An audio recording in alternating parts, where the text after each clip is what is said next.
writing or not writing your name on them. Anything else? Any questions? So I know that some of you wanted to share things at the town hall. Dorothea, Richard, anyone else? If you do, just maybe grab Rajesh or me just outside here during this paper session so that we know that we need to budget time for that. Okay, thank you. All right, thank you, Neha. So we'll start with a paper session today, and we'll start with Vaibhav Kumar from IIT Bombay. He will present his paper entitled Resource Allocation for Handling Emergencies Considering Dynamic Variations in Urban Spaces, Firefighting in Mumbai. Take it away. Yeah, thank you. Am I? Okay.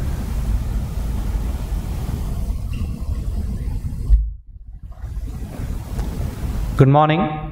My name is Vaibhav Kumar, and I am here to present my paper titled Resource Allocation for Handling Emergencies. And this is basically targeted towards firefighting and providing solution to every class of the society, which is a bit difficult in cases in Indian cities because of the different type of urban compositions.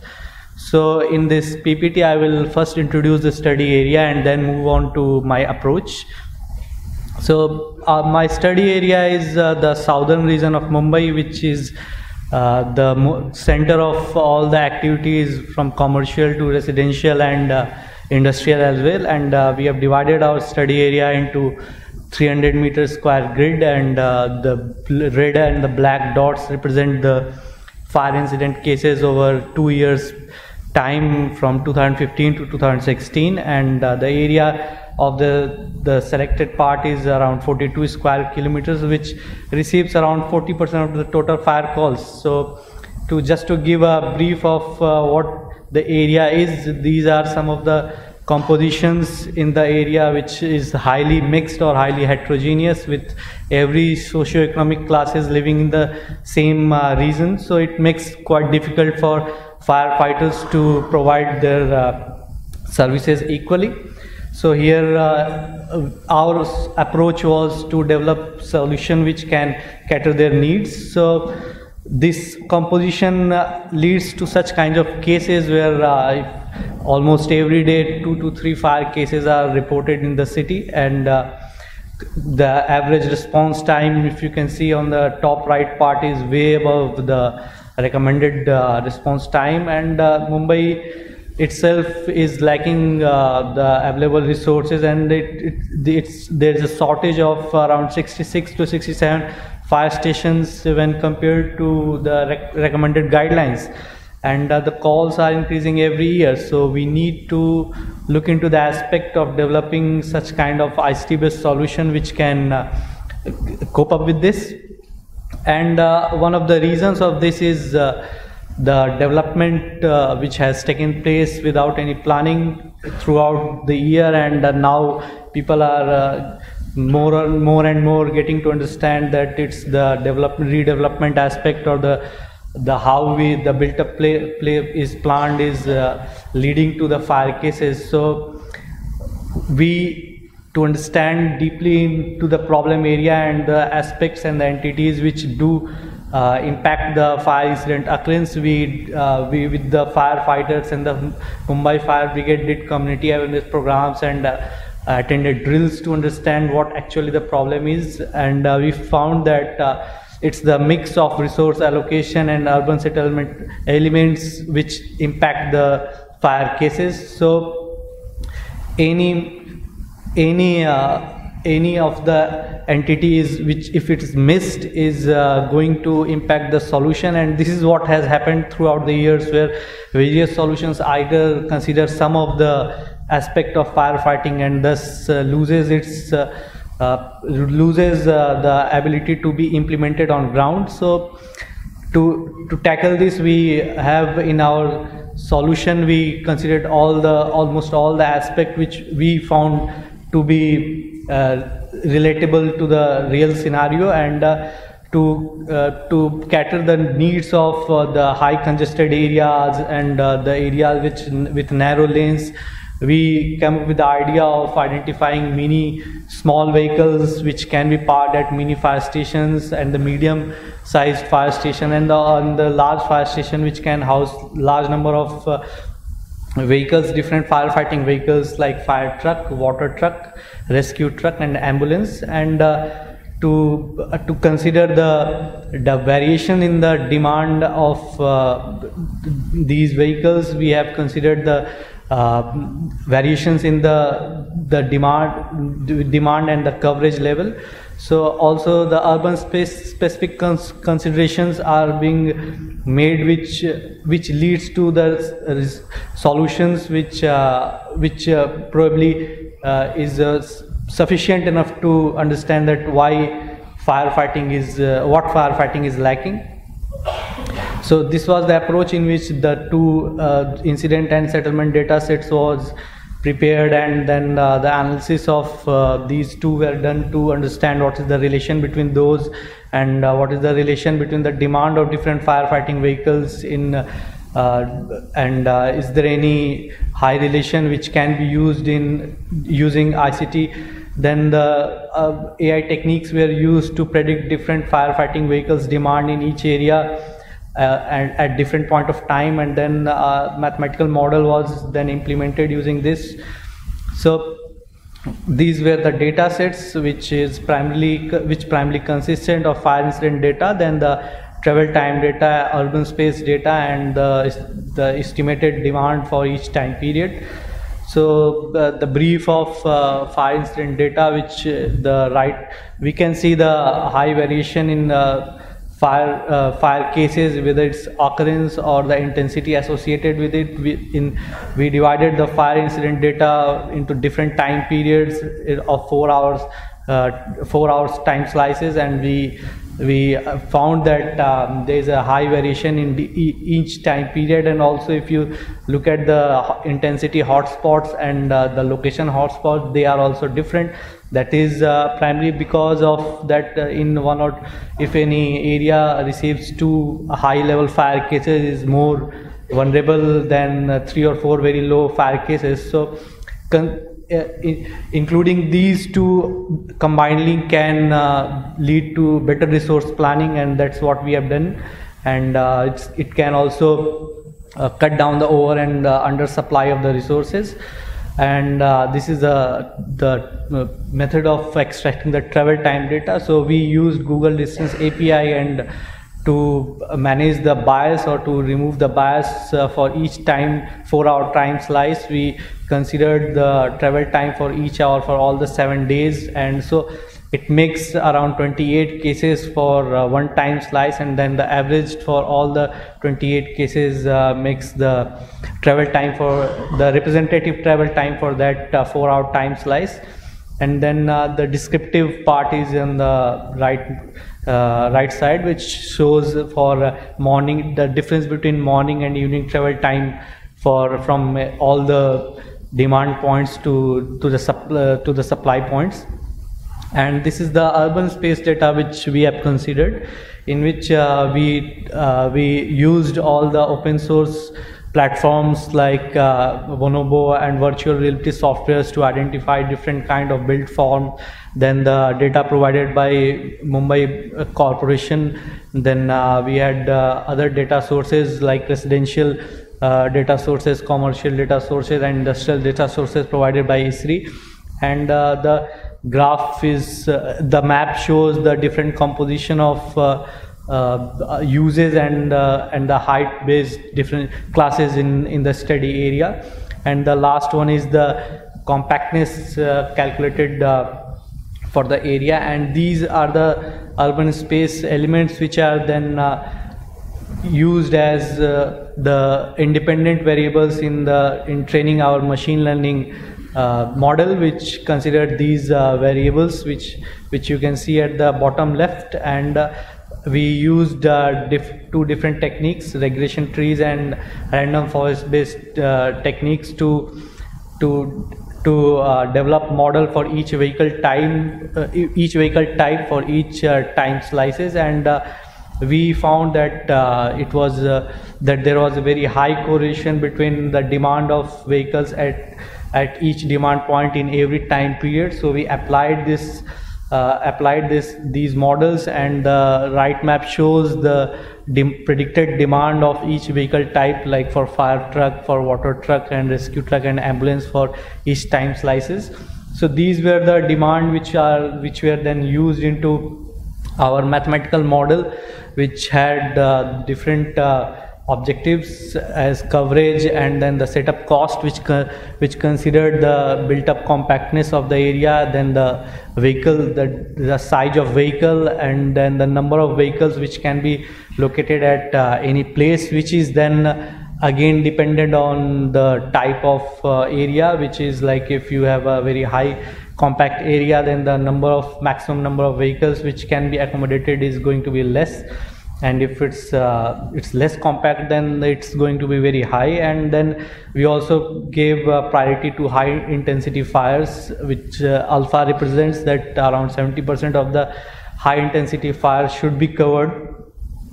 So these are some of the results which we got. So our model gave a very high coverage result of more than 80% for almost every firefighting vehicle, and it was lesser in the time period 4, which is the afternoon time, which we saw in the earlier slides, that at that time the high intensity fire cases were very high, so the demand was very high, and at that time also the traffic was very high. So at the rightmost part, this is one of the map for one of the time period for the 4 to 8 p.m. and the size of the red dot, which is the allocated fire stations, shows that whether it's larger the size, it's the large fire station, and then the smallest one is the mini, and the middle one is the medium fire station,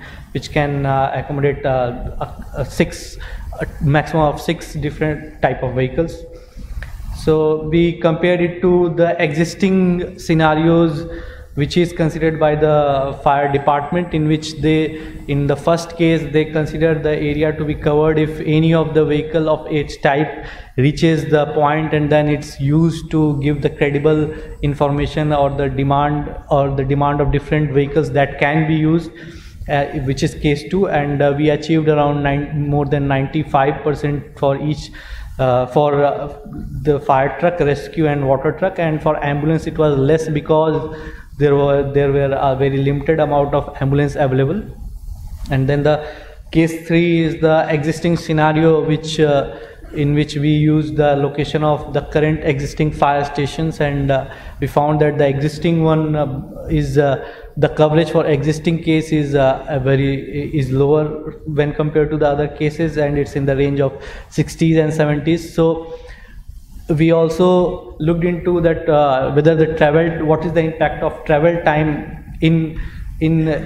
along with the intensity, and we then made a comparative analysis of actual travel time which we used in the modeling, and then we used an average travel time for all the time period, and we found that there is a very high variation in the coverage for each time period when we use the actual travel time. So if we neglect these variations, then the solution might not be a realistic one, which is often done in most of the cases.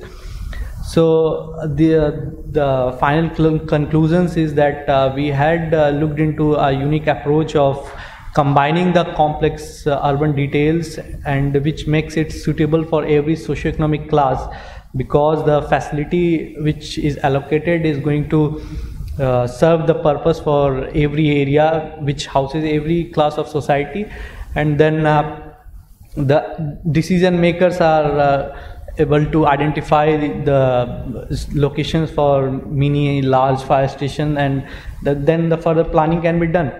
So whether it is a sustainable solution or whether it can be applied or not, so we had some encouraging news that Mumbai Fire Brigade is going to buy mini fire engines, and then we, in the next 2-3 months, we got to know that fire engines have been purchased, and then mini fire stations are recommended by the panel.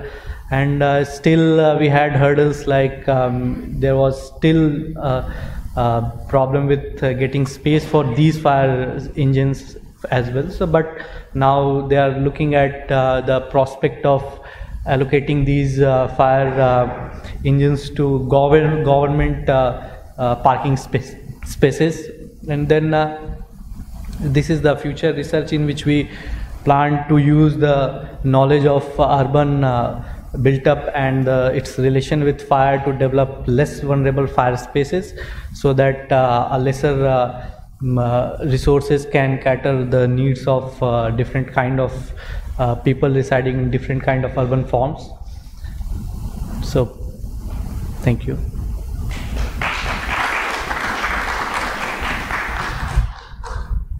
All right. Questions?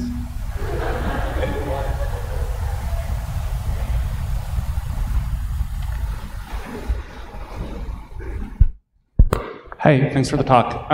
You mentioned high-intensity fires. What's the definition of high intensity, and how is that measured? What is high-intensity fire? Yeah. How do you know when a fire is high intensity? Actually, for the Mumbai Fire Department has characterized different type of fire into different levels. So the lowest one is level 1 fire, which is basically in which they identify that it's not going to affect any life or such kind of cases. But and the highest one is the level 5, which is also called the bridge call. So that is the high intensity fire. So in our case, we have used level 4 and level 5 as the high intensity fire, and these considerations and recommendations were done based on the input from the city managers and the officials of fire brigade. Thanks.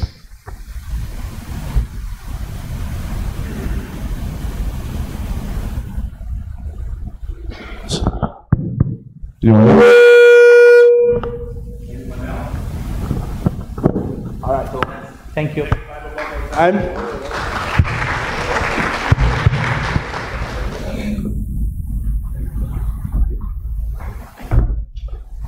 All right, so our next paper will be presented by Noah Klugman from UC Berkeley. The paper is entitled The Open Incentive Kit, or OINC, Simplifying the Generation, Comparison, and Deployment of Incentive Systems.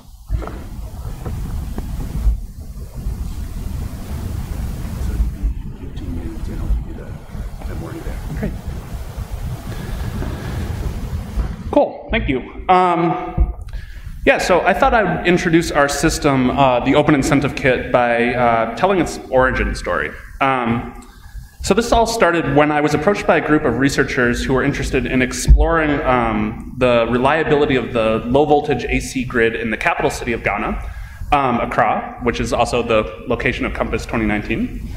Our group had been developing sensors that measure energy reliability, and we were pretty excited to actually try them in the field. So we agreed to do a pilot deployment of the technologies we were developing, GridWatch and PowerWatch, both of which measure energy reliability. GridWatch is an app that detects power outages using sensors built into smartphones. And PowerWatch is a sensor that plugs into the wall and detects power outages as well as voltage quality. So for our experiment, GridWatch would be installed on participants' smartphones, and PowerWatch would be installed at outlets in both households and firms. And because both these technologies actually cause participants to incur a small cost, we realized really early on that we'd want to incentivize participation. And we talked to our Ghanaian project manager about what local participants might actually respond well to. And from that conversation, we decided that the best form of incentive would be airtime credit, which a participant can then use to make phone calls or use the internet. So the thing is, by the time our entire experiment was planned, our incentive scheme had become really complicated. You know, participants were incentivized for a baseline survey as well as an endline survey. You know, participants were using GridWatch received a single incentive for installing the app, monthly incentives for keeping the app installed, and up to 5 incentives for actually inviting other people to download the app. Participants using PowerWatch received a single incentive for installing the sensor into their house, monthly incentives for keeping the sensor installed, and actually an incentive for making themselves available for when we wanted to collect the sensor at the end of the study. So with such a complicated incentive system, and at a desired scale of around 2,000 participants, we became quickly worried about accountability and auditability. How can we make sure that all of the incentives that we're promising were transferred on time and to the right people and for the right amount? How can we prove to others that our incentives were actually transferred in case anyone asks us if we adhere to our IRB? We were worried about the complexity actually of just executing this whole thing. How do we let field officers know that it was time to transfer incentives for keeping an app installed for a month, which is way less traditional than just paying people for a survey? How do we coordinate with all of our participants to actually receive the incentive? And how do we transfer thousands or tens of thousands of incentives accurately? Okay, well, IT can provide an avenue for implementing complex incentive systems. Without IT, training field officers to do this work would have been really hard and really expensive. Also, IT lets us take advantage of some previously existing infrastructure. So for example, we were able to use online banking tools to automatically move money around, or we were able to use Google tools to monitor behavior, like keeping an app installed for a month. We're also able to, for every payment that we made, put that into a database, which is a great system for auditing and logging and keeping track of what's been going on over our experiment. Additionally, too, as we started planning the software that was actually going to run this whole experiment, we realized that there was a common pattern. For each type of thing that we're incentivizing for, installing a sensor, keeping an app installed, doing a survey, each one of these things had this pattern of something happens, and then we send an incentive in response. And the presence of this base pattern, ultimately allowed us to imagine a system where, we could reuse some code that we're generating across different incentive systems, which would simplify our development.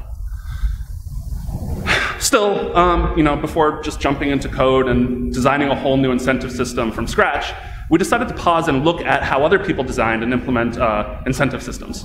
And we did this by performing a literature review, which honestly wasn't that fruitful, and which was really surprising to us, as it's widely understood that incentive system design itself actually can have a huge impact on the results of a human subject study.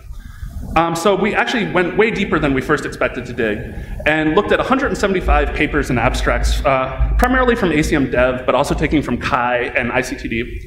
And we replicated parts of a similar related work study that was taken from the medical education community that looked at 215 papers, also for their incentive system definitions. So for each one of these papers, we first determined if the experiment being described actually contained human subjects. And if it did, we would then classify the paper as having either no mention of the incentive system used, some mention, or having discussed the incentive system in specific detail. Now, these labels are just a bit subjective, but a way to think about it is we'd call something some mention when it touched on people being incentivized, and discussed when it went into specific detail, such as what incentive was transferred, how much, just sort of the methodology behind the incentive design. So the overall numbers that we found sort of actually were shocking to me. 55% of the studies didn't mention the design of their incentive system whatsoever. 31% had some mention, and only 14% of these 300 plus papers, nearly 400 papers, discussed their incentive system at all. And going back to the reason why we actually did this this related work search in the first time, we didn't find a single paper that provided any guidance about how we should implement incentive systems for our new study. So, not great. And we could recap it. So at this point in our story, we have 4 main observations. Incentive systems are important and underreported in the literature. No tools described in the literature actually provide guidance about how to implement complicated incentive schemes. Rather, it seems that an experimenter is required or expected to figure this out for themselves every time they run an experiment. Also, we could not have fully implemented our incentive schemes. Our incentive schemes share these common patterns of an event happening and then us paying people. And we couldn't have fully implemented this without IT.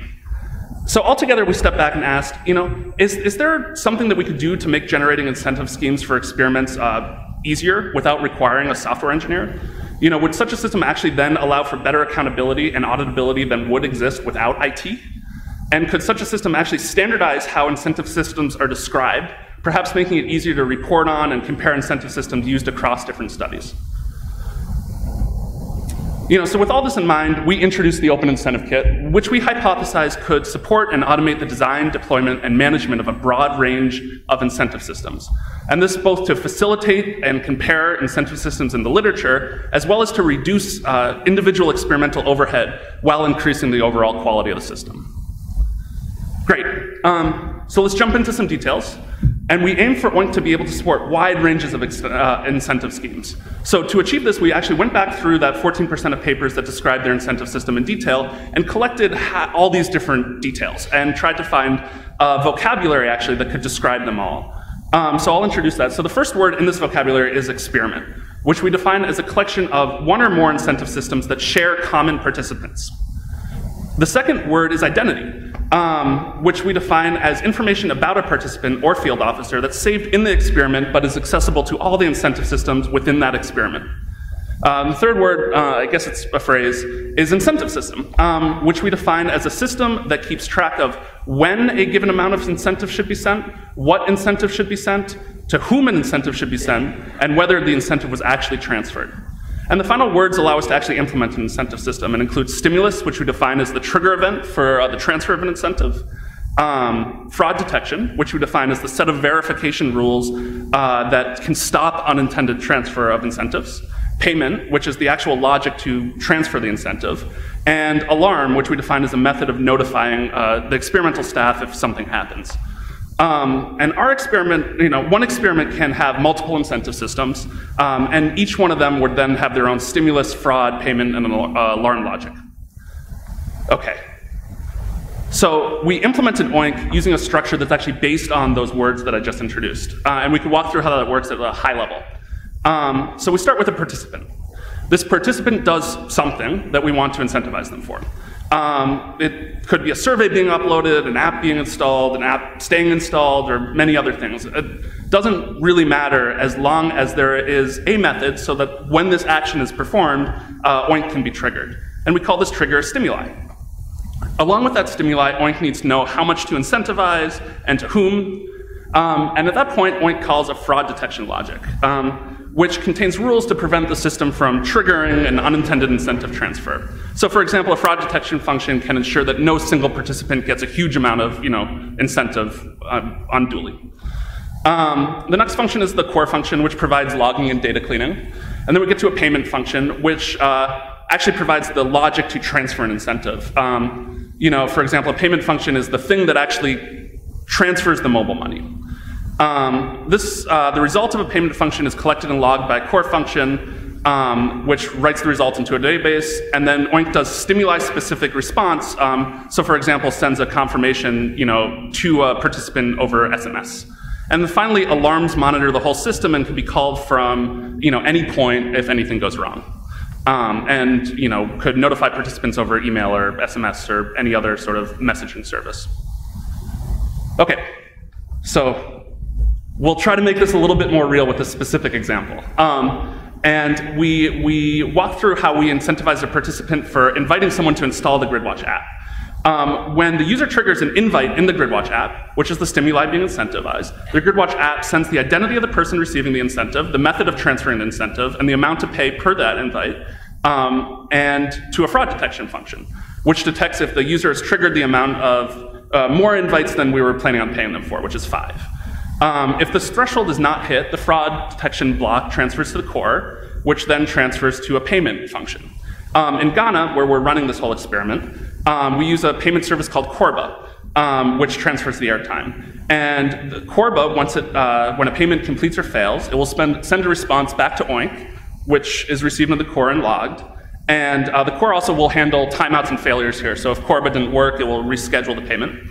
And then finally, a stimuli response will send an in-app notification back to the participant. So I want to point out a key design decision of the OINC software architecture quickly. This has all been designed for really easy reuse and sharing. So for example, if another experiment wanted to use our Corba logic, they could do so trivially. We imagine or hope that eventually there'll be libraries of stimuli, alarms, fraud detection, payment blocks that will be available to the community. And this would allow non-programmers to simply have to parameterize existing code to get desired functionalities rather than having to program anything directly. Finally, quickly, we could show our management interface here that we're developing for this all. So these are graphs of our incentive systems over the course of our experiment that are generated automatically and update, frequently. In practice, these have been actually really critical for tracking incentives through our deployment, and we've used them to already identify some poor practices by field officers that we would have caught way later.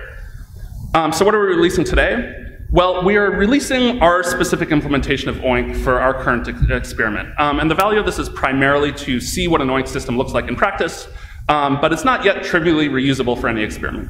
We're working on that. We're also releasing a solicitation on our OINC website for new incentive schemes, with the hope that this community can sort of help us fill in any holes that we've missed with our architecture, so that we can support basically the broad range of human studies subjects that you're all interested in. This is the website, Open Incentive Kit. Simultaneously, we'll be working on getting the full beta ready for this community to use and to contribute to. We've hired a bit of extra engineering support, and we'll be working on getting UI elements together, including the interface for auto-generating incentive schemes and for generating plain text descriptions of the incentive systems running, which could then be used in the literature. And if anyone's interested in being an early adopter, please come talk to me. So to quickly summarize, OINC is a piece of software that allows for the creation of incentive systems that can be used in scientific studies. It's designed to do complicated incentive schemes, but can also be used for something as simple as paying people for a survey. And why would you want to use it for that? Well, OINC logs everything and makes it really easy to manage and audit your experiment. I think just as importantly, OINC provides a vocabulary that could be used to describe incentive systems in the literature. A practice that is not commonly done, and that is important. The common language provided by OINC enables us to directly compare methodologies for experiments that incentivize participants, which should increase the reliability and consistency of the underlying science of these studies. OINC is designed so that everyone should be able to use it, and we're working hard to make it non-coder friendly. And finally, we hope to build a community around this all. We find inspiration, guidance, and quite frankly a name from another technology that came through this community with similar goals, which is the Open Data Kit, or ODK. So thank you so much for listening, and I'm happy to take any questions.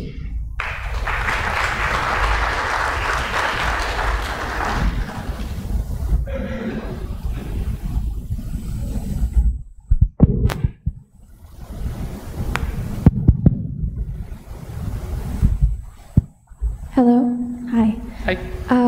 I was wondering whether you said that there was a sort of fraud detection component, whether you had seen enough instances of fraud and what those actually looked like, because I can imagine that fraud might just be like a policy that you wanted to enforce, like for example, you're not allowed to trigger the stimulus after a certain number of times, or things like that, which are actually not fraud, they're just mistakes. Yeah. That might be too confrontational of a word, fraud. I think you're hitting on exactly sort of the purpose and practice of what we use it for. So I rushed through the example of how we're paying people for inviting other people to the app, but we're using that to enforce exactly what you're describing. So after 5 invites, that person no longer gets paid. But they're not committing intentional fraud necessarily. But it is that place where sort of verification logic sits that could stop an incentive from fully moving through the system.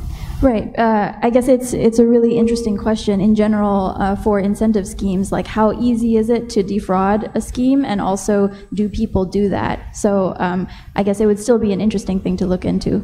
Thank you. Yeah. Yeah. Hi. Not quite.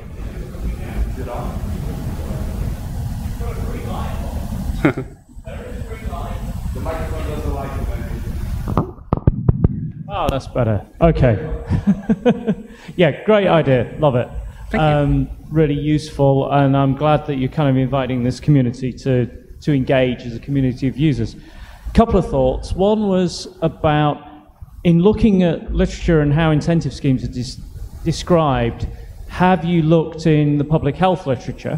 Because there may be a whole slew of stuff there. And the other group that you might want to talk to are empirical economists. Yeah.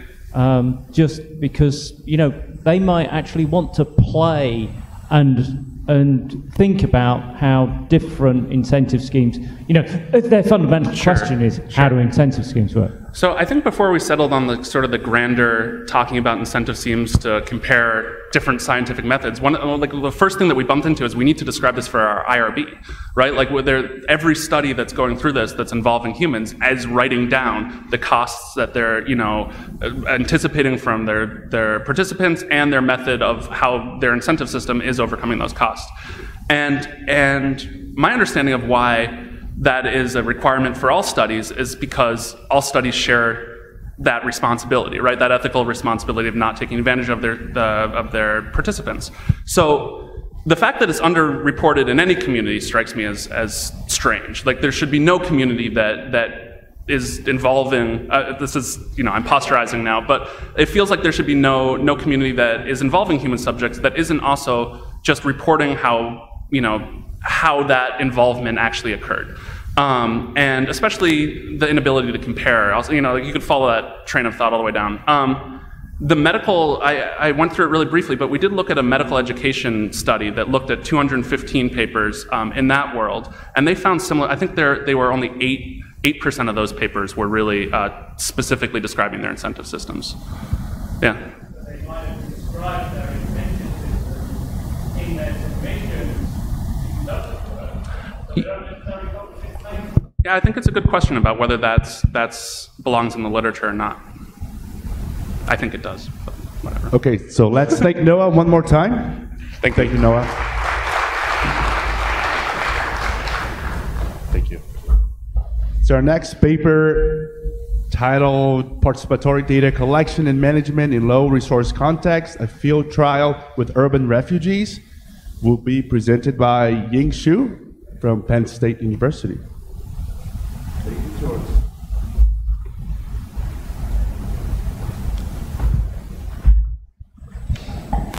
All right, a little bit of a bait and switch there. I am not Ying Xu. So this paper here was written by Ying Xu, who has recently just finished up with Twitter.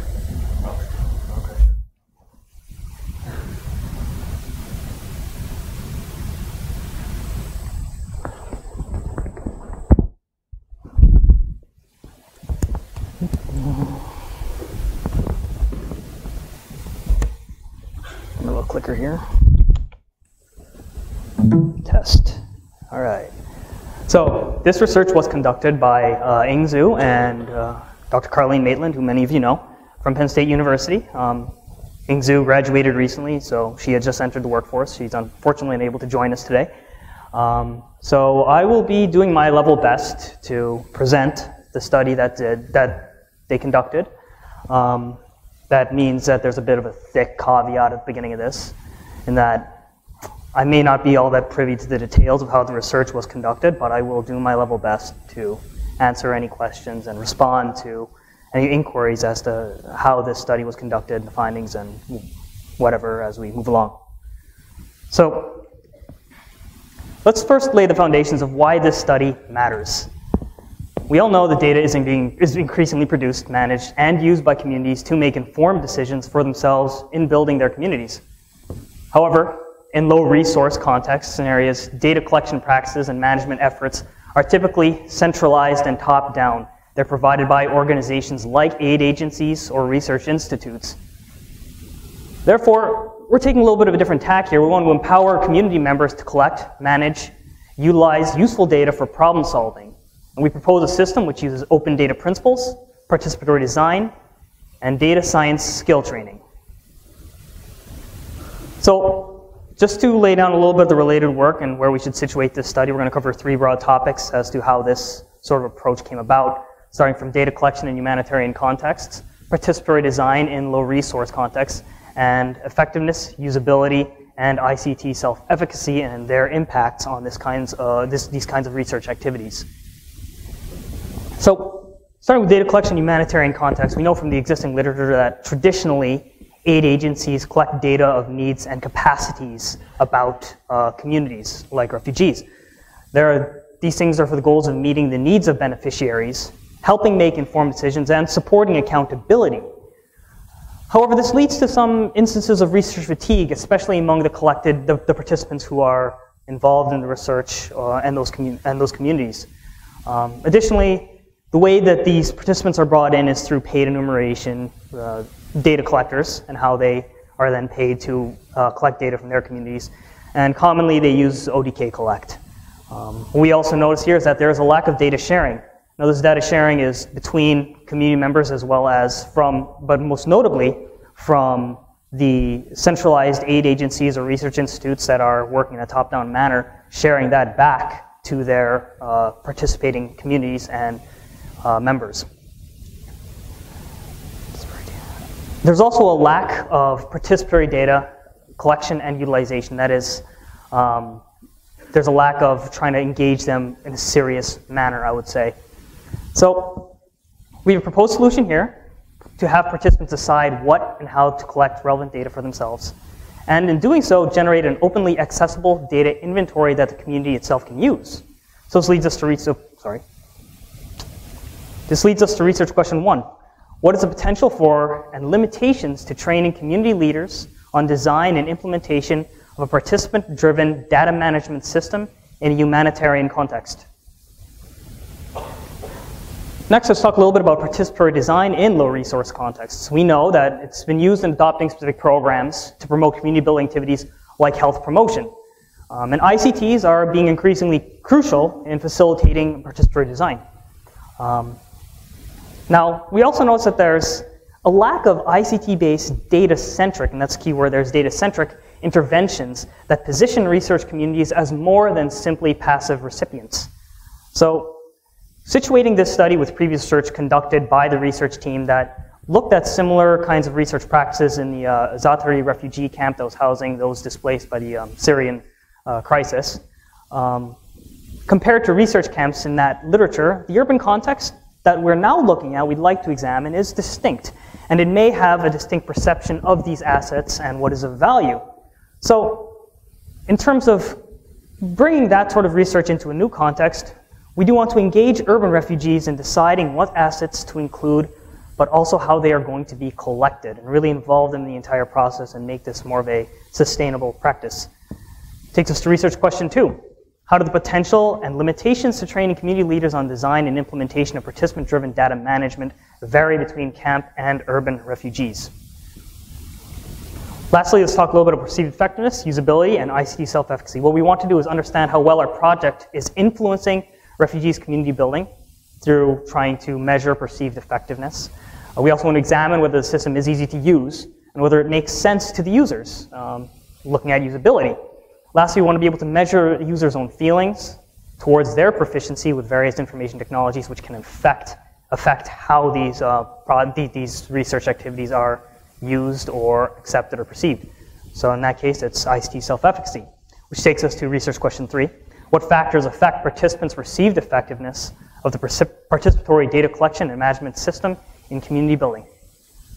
So, taking a real quick look back at those research questions, after the survey, we decided to implement a novel humanitarian data management platform composed of existing systems that seeks to overcome the previously identified shortcomings. What we wanted to do was incorporate participatory design data collection, open data principles, and data science skill training. So we have a main goal. What we want to do is implement this system and then provide evidence of whether it works or not. So the methods that we employed for this process were mixed. We conducted data collection and management training, and from there we were collecting qualitative data through observations and speaking to the participants in the training process. We wanted to go through every step of the participatory project with the participants. Additionally, we collected surveys to try to measure the perceived effectiveness, IC self-efficacy, and the usability of the participants in the project. And lastly, we conducted focus groups with community groups in the urban context, urban refugee groups, to try to gain insights from every step of the process with refugees from those community-based organizations who will someday, or in theory, are potential users of the data that would be collected by community members. So just laying a little bit of framework here down for the research context we're talking about. We conducted this research in Rwanda, and Rwanda currently hosts 73,000 Congolese refugees and 84,000 Burundian refugees.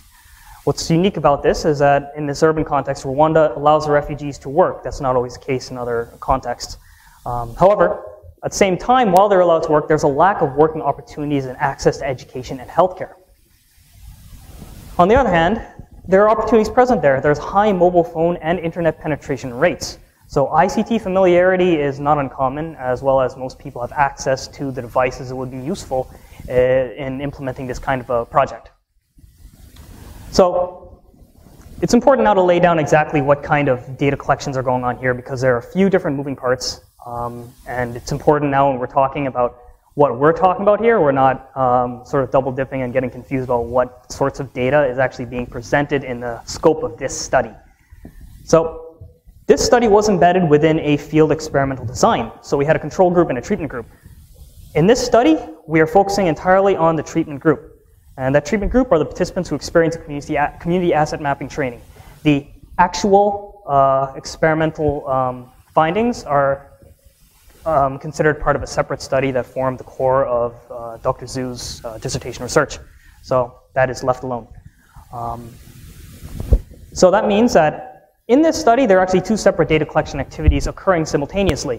There's a data that was collected by the researchers, us, and the data that was collected by the participants, those who are undergoing the treatment of the community asset mapping activities. So it's important to keep these distinct, because we are not presenting the data that the participants collected. That's their data now. We don't own it, and that's important in not just the design and presenting this study, but also the intentions and the goals of this study. So just to quickly visualize what this looks like, the data we're presenting as findings are the survey data about usability, perceived effectiveness, et cetera, that we administered to the treatment group, qualitative data around the participatory design activities that we conducted with participants, and the focus group data. On the other hand, we're not presenting asset data inventories that was collected by participants. That included household data. That's none of our business. So to get participants for this study, we conducted stratified random sampling by gender, nationality, and location. You can see they're arranged by site as well as gender. And we were able to reach these participants through UNHCR. All the participants were literate with an average of 10 years of education, and their average age is 35. Now, the actual structure of the system we trained them in using takes two key components here, which is a COBO UNHCR server and the ODK collect tool.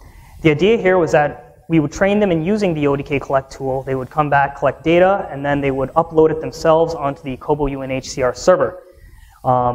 So ODK collect has an advantage of you do not need a continuous internet connection in order to continue collecting data.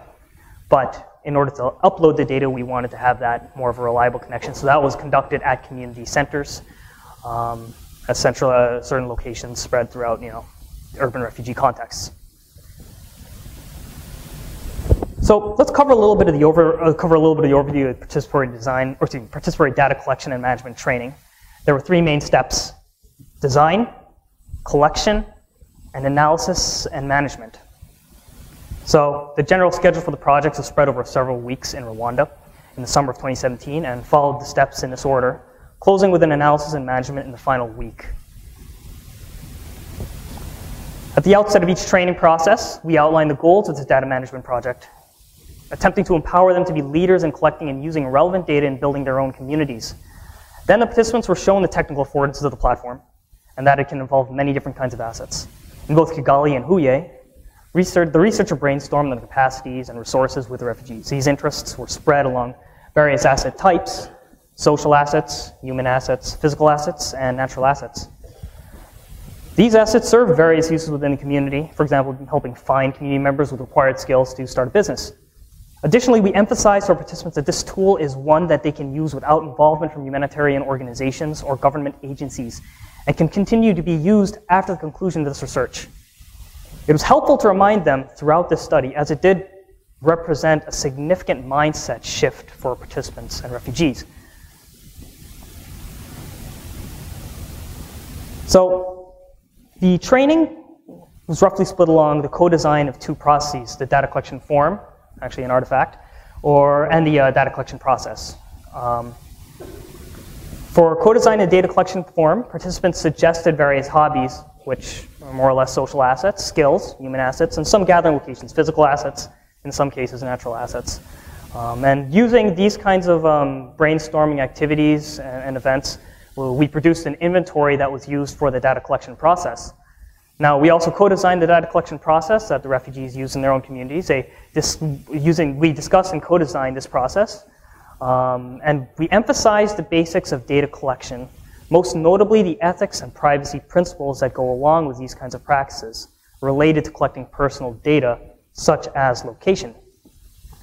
Now, participants were allowed to reach others for data collection from their communities in any manner they chose, which typically meant that they were leveraging their social connections through family or friends or acquaintances. While this may have had a negative impact on the representativeness of the data, contributions of the data that ended up on the UNHCR server, this allowed for flexibility, as well as minimal collection requirements to be enforced in a top-down manner. So this allowed them to engage with these data collection activities in the way that they saw fit and a way that made them comfortable. So what this essentially was snowball sampling. In total, participants collected from 214 households in Kigali and 57 households in Huye. Now, there's a little bit of a top-heavy nature to the data collection. About 20% of our participants collected about 50% of the total household data when no requirements were forced. So what I mean by no requirements is that we weren't telling them they had to collect X number of data from Y number of houses.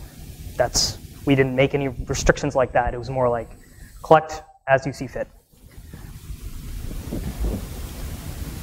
Now, every week we met face-to-face with our participants, and we collectively made sense of the data that they were collecting. We noticed that they were interested in seeing their data visualized by the Kobo server. You could view things there like the histograms of specific questions that they were asking in terms of what they were collecting, as well as maps of the visited household locations.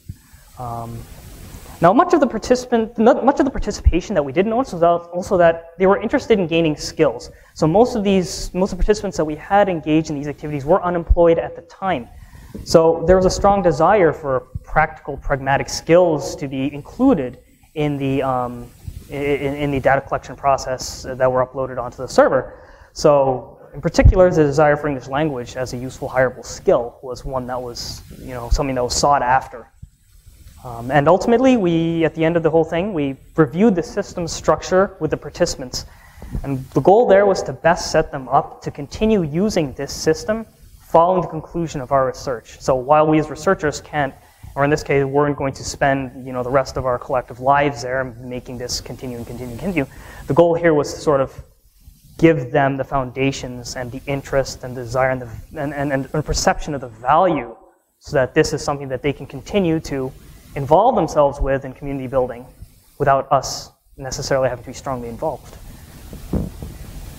Lastly, we conducted focus groups with a group of community organizations, and you can see they're split by gender and the 4 groups that are there. The questions that we used to prompt these focus groups are: what are the problems that communities facing? What asset data are interesting to you? Can the asset data be used in solving these problems? And if so, how? And lastly, do you plan to use the data to implement your ideas? That last question has a dual purpose. It's not just simply to spur a discussion, but it's also to help make a connection between what they're doing in data collection and the value it is to solving problems. The findings that we had from this is that there was a divergence on perceptions of rights to and value of this data. There's a little bit of, there's a little bit of debate involved. Fair enough. We also noticed that women groups working actively to improve lives for themselves, their children, their communities, were more likely to see the value of information in solving specific problems. On the other hand, groups like the community leaders, typically, and in our case, consisting of older men, were more resistant to change. It's largely unsurprising. So, looking at the survey results that we collected about the actual system itself and how they were perceiving it and engaging with it, and comparing it to some of the other demographic variables that we were considering and trying to figure out how it is being used, the more education our participants received, the more likely they rated the usability higher. We also noticed that our participants in Huye thought the system had a higher usability over there. And interestingly, ICT self-efficacy did not have a significant effect in usability of the system. Other demographic findings, gender, age, location, and years living in Rwanda did not contribute to explaining the usability of the system.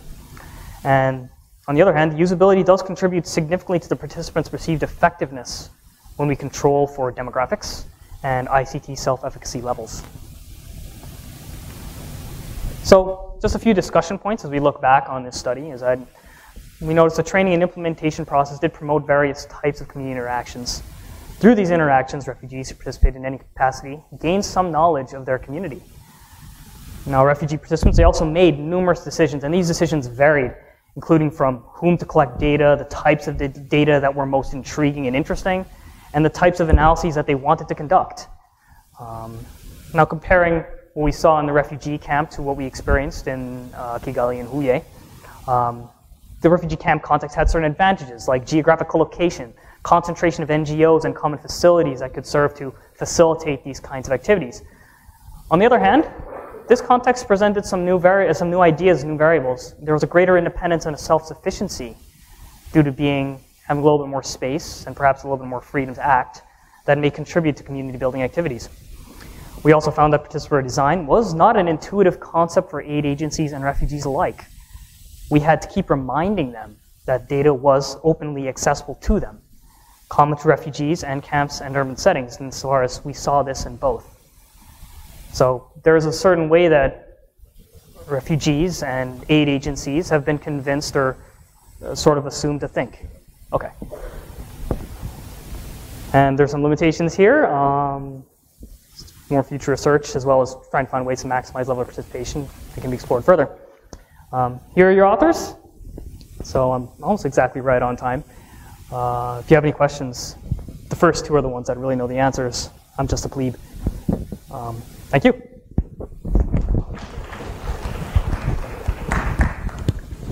So for the sake of time, we have to move to the next presentation. But I encourage you guys to come talk to Richard during the breaks. So our next paper will be presented by Sarah Vanini from University of Washington. It was published in the Journal of AI and Society. It's titled, When Words Become Unclear, Unmasking ICT Through Visual Methodologies in Participatory ICT for D. So while she gets ready, please, if you have filled out the feedback form, we'll collect in the next questions for the next presentations. Right? Okay. Can you hear me? Yes. Okay. So thank you, David, for the presentation, for the introduction, sorry. I'm here today to present this paper that actually was co-authored with David Namer and also our colleague and friend, Caitlin Bentley. And that's part of the nice story, I think, about this paper, that it was a collaboration, really, and a reflection about our single and individual researches. So the idea is that we are talking today about, well, in this paper, about visual methodologies defined as the inclusion of photos or drawings in the research process. So like in interviews or focus groups or in ethnographies.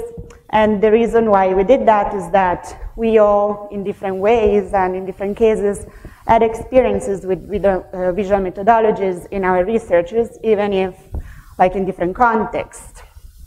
And we also found it very interesting that visual methodologies are rather unexplored in ICTD, but like individually, we found them very, very useful for our own researches. So what we decided to do is that we wanted to analyze our experiences and reflect on our single individual experiences in using visual methodologies. And we did that by thinking about motivations that led us to use them, the process that we employed, so the way that we use them, and the outcomes that we got by our individual use, and how these outcomes can be relevant for the field of ICTD. So starting from motivations, so I will draw here from the literature, and again, visual methodologies in ICTD have not been widely used, so I will draw from the literature, also from social studies and anthropology, and also from our own publications and experiences in this. So why the communications between researchers and participants, and this especially in cases in which researchers come from a different background and do not come from the same community and sociocultural environment than the communities that we are working with. This is important because it's not, in our experiences and according to the literature, this has not been helpful only for researchers and communities to understand each other, but also to make sure that we as researchers could put emphasis in the social cultural context and the wider context that our research was taking place. Then visual methodologies are also found to help people communicate factors that are otherwise hard to verbalize, and this can be due to different reasons. For example, the fact that communities and people don't usually reflect on the same things, on the uses of, for example, ICT as we do, or in cases in which we work with communities that have different literacy levels, for example. Visual methodologies have always been found useful also to empower participants to take part in the research conversation, so to give them a role that is not just the role of being studied. And finally, they have been found to enable participant critical engagement with ICTD. So regarding this point, I would like to explain what we mean with critical engagement, because it was one of the points that we discussed the most in this paper. So critical engagement with ICT, according to us, is the ability to reflect on our own experiences with ICT, what we call reflexive ICT practices, the ability to understand and reflect on the role of ICT in context, so a situational awareness, and also the ability to gain a greater power and control over the use and design of ICT within people's life. So regarding the processes, I wanted to introduce a little bit briefly the three main projects that we have been involved in individually as researchers, and that we have drawn from for this reflection that we present in our paper. Again, each one of us has been involved in a different case study. So I will briefly introduce them, and then I will draw some examples specifically from the case study that I was involved directly on. So the first case study is Caitlin's, the first author case study. Caitlin worked with GenderLinks, that is an organization that works with 15 sub-Saharan African countries, and she was involved mainly in the work in South Africa, Mozambique, and Swaziland. And her work with GenderLinks was the one to try and understand how ICT practices were in the organization, and how the organization used ICT for learning, for reporting, for keeping contact across the different offices of the organization, and also with donors. The way that she employed visual methodologies was in two ways. She used this so-called rich pictures, in which she prompted participants to draw on pieces of paper the activities, the roles of people, and the communications and the information flows that were happening, that were including or not ICTs. And then after that, she also, she did this rich pictures activity in which she was also interviewing at the same time participants. And then she also followed up with more interviews, presenting again these drawings and asking them even more information about the drawing themselves. The second case is the case of David Nemer. He worked in Brazil, as you might know already, in the favelas of Brazil, in this project called Favela Digital. And what he did was an ethnography in which he also walked with people in the favelas, taking pictures together, taking photos together about the use in the favelas of different kinds of technologies. And then he also organized focus groups using these photos and trying to, like also deciding together which of those photos were more representatives to then create together with the people in the favelas a photo book. And the idea behind this project was to try and fight the stigma that the people living in the favelas are facing in the Brazilian society, to create awareness on how also people in the favelas have innovative uses of ICT, and to create somehow an advocacy tool for them. Finally, there's the case that I was involved in directly. I worked in Mozambique with so-called community multimedia centers that are places that have a telecenter and a community radio. So they are kind of information and communication hubs for underserved communities there. And what I was trying to achieve with the project I was involved in, I was trying to understand how people were attributing different meanings to these places, different values, what were the practices of different communities there. And also I had a second step in which I wanted to identify with them improvement actions that could be done in the centers. So actions for improving how the centers were working in the different communities. And to do that, among other things, I used participatory photography. So what I did specifically was asking people, after different stakeholders actually, so both people that work at the centers, but also people that were using the centers, to take photos of what they liked about them, what they did not like about them, and finally, what the centers represented to them. So to every interviewee, I asked to take 3 pictures, and then I interviewed them on them. Finally, with all the pictures that I collected in that time, I also organized focus groups with the staff members of the community multimedia centers to co-design together improvement actions for the centers themselves.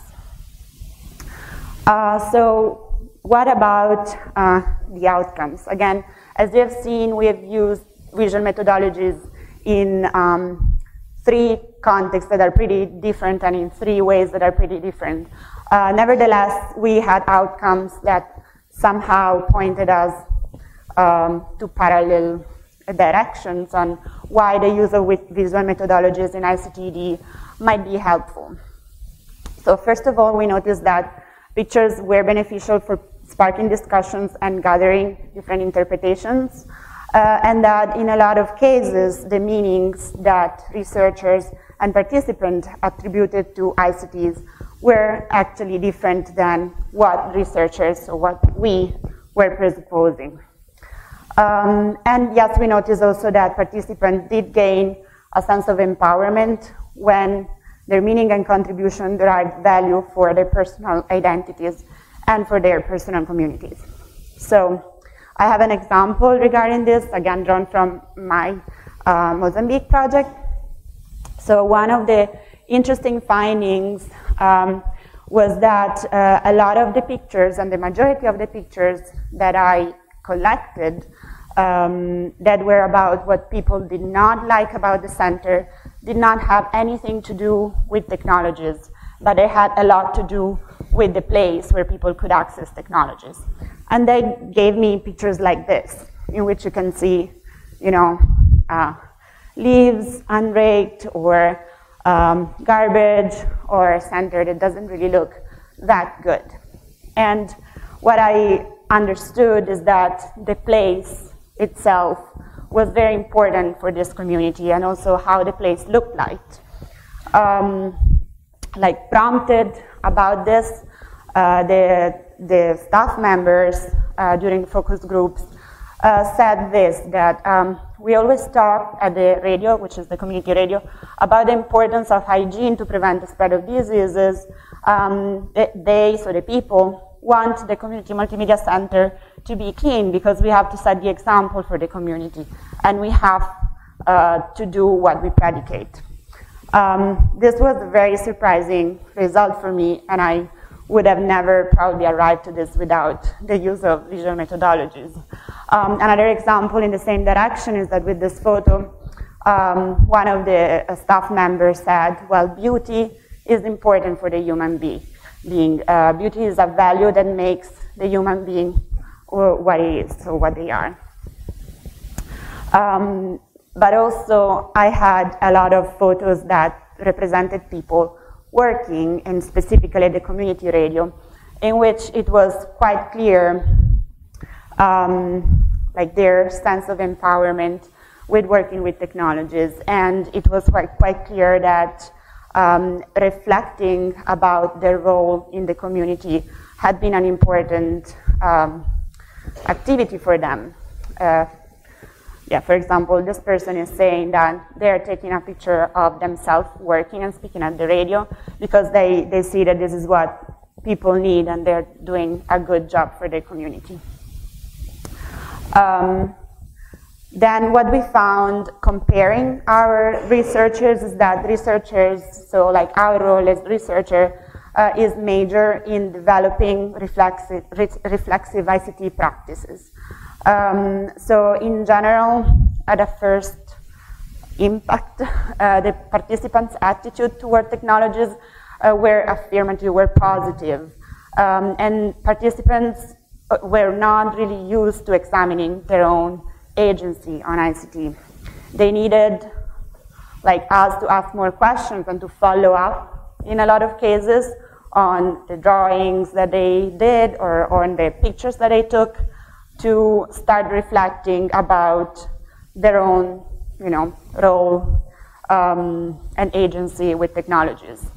And so we had different reflexive practices going on at the same time. One was the one that we as researchers prompted in participants, but at the same time, we as researchers also needed to reflect about our own role and to renegotiate our role in that. So for this, we conclude that it should not be assumed that participants can change their practices merely by reflecting on their power and position, because it's very difficult to reflect. I mean, reflection is a very difficult practice. And so, first of all, yes, our role as researcher is major, but our role as researchers is not easy in this, double level of reflection that's going on in the meantime. So visual methods can help us there as a tool to support their reflective practices and also our job as researchers. Finally, the power and control over the use and design of ICT. So again, all three cases have had an intention to change the structure and to change practices around the use of ICT. And we achieved different levels throughout of structural change in the cases. My case had a very concrete outcome because we designed together with staff members improvement actions for which we actually used the data that was collected by the people in the communities. But again, the role of the researchers here was important to prompt participants to actually do reflect on their power and control over the use of ICT and on their possibilities to actually do bring change in their own communities. And to conclude, so we found that visual methods in participatory research was a beneficial starting point for understanding and facilitating responses to inequalities caused by ICT. And we also think that the critical engagement with ICT that visual methods can help develop would be important and is an important way to go on in ICT for the research. While we don't think that de-emphasizing the role of ICT to confront technical deterministic view in development is a viable way to go, because technologies are very embedded in people's life, even in the communities in which we're working. I try to be quick. Thank you. All right, thank you. Questions?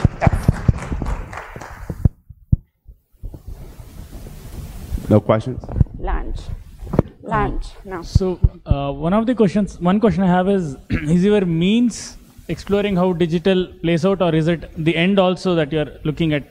Like you're looking at use of ICTs, and to understand their use of ICTs, you are also using participatory visual digital methods. Is that right? Is that how I understand it? Yes.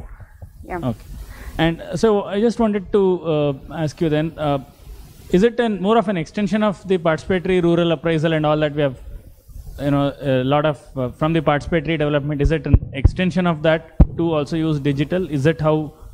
Can you repeat that? How does it, like, what is its connection to? This seems strikingly similar to a lot of the participatory rural appraisal and those methods that have been used in the past, right? Mm-hmm. So how do you place it? Is it an extension of that, or is it a completely different? What's your take on that? What's the method that you said? I didn't understand. What was our approach that we took in order to expand what has been done in the past to what we adopted in this case for ICTD? Oh, okay. So yeah, so what we noticed is that like visual methodologies per se were not really very used in ICTD. And yes, participatory research has been used in ICTD a lot instead. And we think that visual methodologies are a way to approach participatory research, is not the only way. But in our, I hope that I'm responding to your question, but yes, my perspective, at least on this, is that in our researches, it was very fundamental to include this way of doing participatory research, because with the kind of communities with whom we were working, and I was working personally, there was a gap, a cultural gap, for sure, that I felt the need to bridge somehow. And in the literature, I found a lot of examples that were similar, especially from the anthropology field, in which they were prompting to the use, of visual methodologies. What I can see is that, and I can say, is that visual methodologies, because they don't rely on words only, they are kind of a projective ways in which people, and researchers can find like a common point to start discussing upon. Sometimes, like also jumping then and skipping steps of, pointing out to things that cannot be said or that are difficult to be talked about. So it's kind of easier to arrive to meaningful results and understanding each other better without having to specifically say certain things. Yeah. Cool. Quick comment, basically having the three case studies and three researchers making this point together, I think is exceedingly powerful and something that we should, as a community, kind of consider in methodological discussions. I think it's really helpful to have these kinds of three examples in parallel.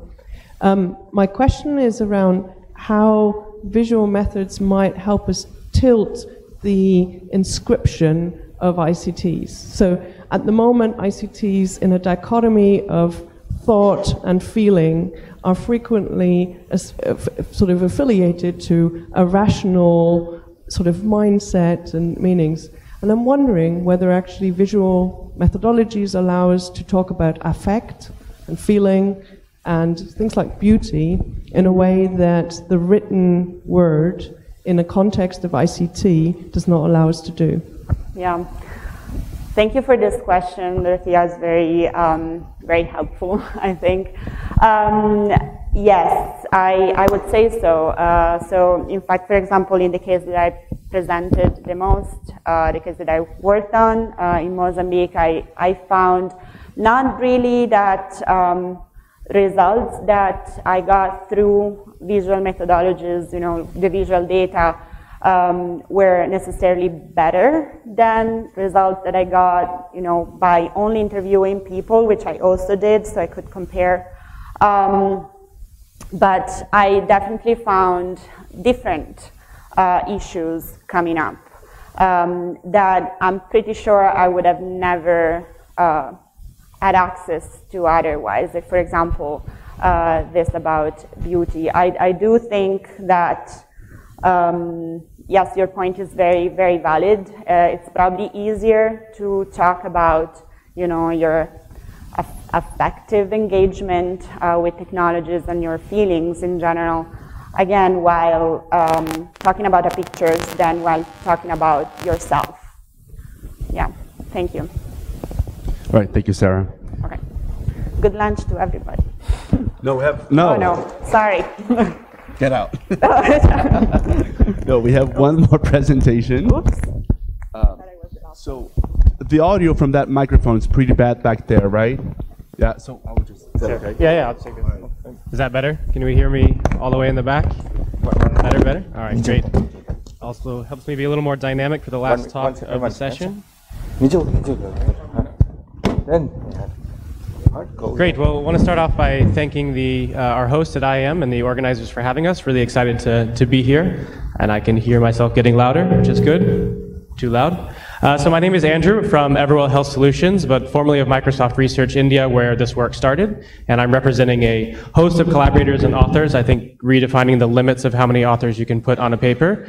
But really excited to talk about 99 Dots, our project that's focused on a low-cost and scalable way to help improve and monitor adherence for anti-tuberculosis medication. Again, my little remote clicker's not working, but again, there's a host of collaborators that are on this work.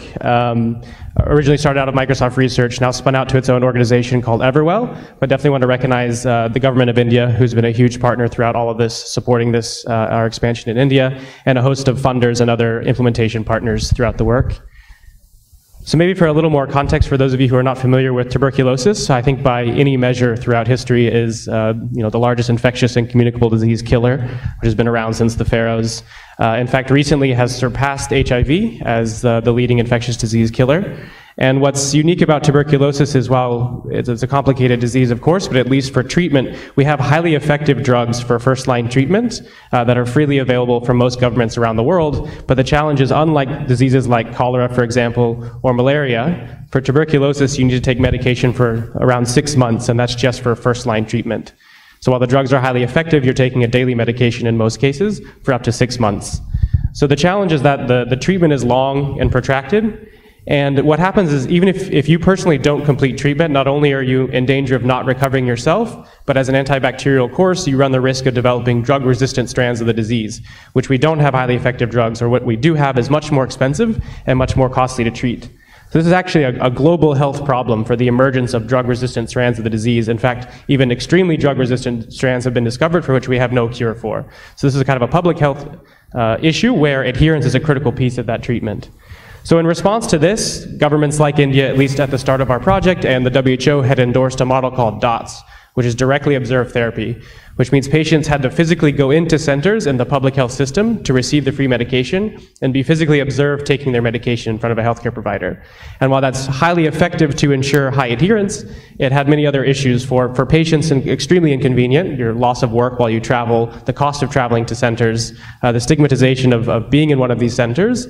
And then for programs, it's also a highly inefficient way to treat patients, where those that might be higher risk of defaulting, you're treating the same way and having the same amount of resources for those who might be able to take independently. So while there have been other ways to address this in high-income settings, electronic devices and pillboxes, none of them were really scalable or cost-effective for deployment in countries like India. So that's where the Project 99 Dots came, where the innovation is quite simple. Basically, we're looking at a very low-cost, inexpensive paper envelope that wraps around the medication, and this is a typical medication you would see in India. Now, this envelope has some additional instruction around it, but the key feature is that when a patient dispenses their dose, in this case a dose would be 2 pills, behind that dosage on the flap you see a hidden number is revealed, and that number is unpredictable to patients until they've dispensed their medication. And the way they engage with this platform is by sending a free call to that number every day after taking their medication. And through a combination of their registered caller ID and the sequence of numbers that they're dialing, we have high confidence that the patient had their medication in their hand that day, which through other research shows it's very likely they ingested the medication as well. So there's many features around this innovation. I'll just talk about 2 for now. One is the number that you're dialing. That through extensive other research, we found that many patients who would be commonly affected by TB would not be able to use SMS or IVR or other systems. So sending a call is one of the most basic functions that if you have access to a basic mobile phone, a patient would be able to do. And the other pieces around this basic mobile phone, again, this is not a smartphone, this is a patient dialing a number, and essentially what happens is they hear the words thank you and then it hangs up automatically. So a patient merely needs access to a basic mobile phone, which could be shared personal or even a landline. So I'm hoping the audio is going to work on this, but just thought we'd play a short video from one of our patients and her provider from Bangalore. So I think the audio is off. This also goes to show, even if you test technology before a presentation, it's not always reliable. Well, maybe until that audio comes on, basically this is a patient, I think you can read the subtitles, but describing her experience. The audio's in Kannada anyways, so the subtitles give a good feel. So this is also her provider who's talking about the perceived benefits of the program.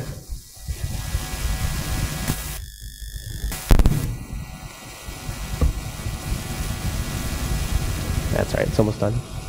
Perfect.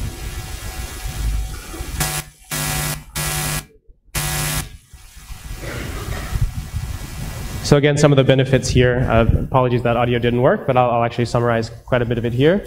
I think the biggest benefits of the program for a patient is actually custody of their medication, self-empowerment of owning their own treatment, that they can take these while traveling or from home in the privacy of their home. So this is self-monitoring for staff. There's real-time aggregation of data so they can respond to potential cases of defaulting. Many times one staff might have 100 patients that are under their care. So any given day, how do they know where to spend their time? So using this kind of system of calls and incentives and reminders, they can know which patients they should spend their time reaching out to. And I think just the last bit, this is beyond data entry. This is not just recording adherence, but this is using that information for an engagement strategy to really leverage the motivations that patients want to recover.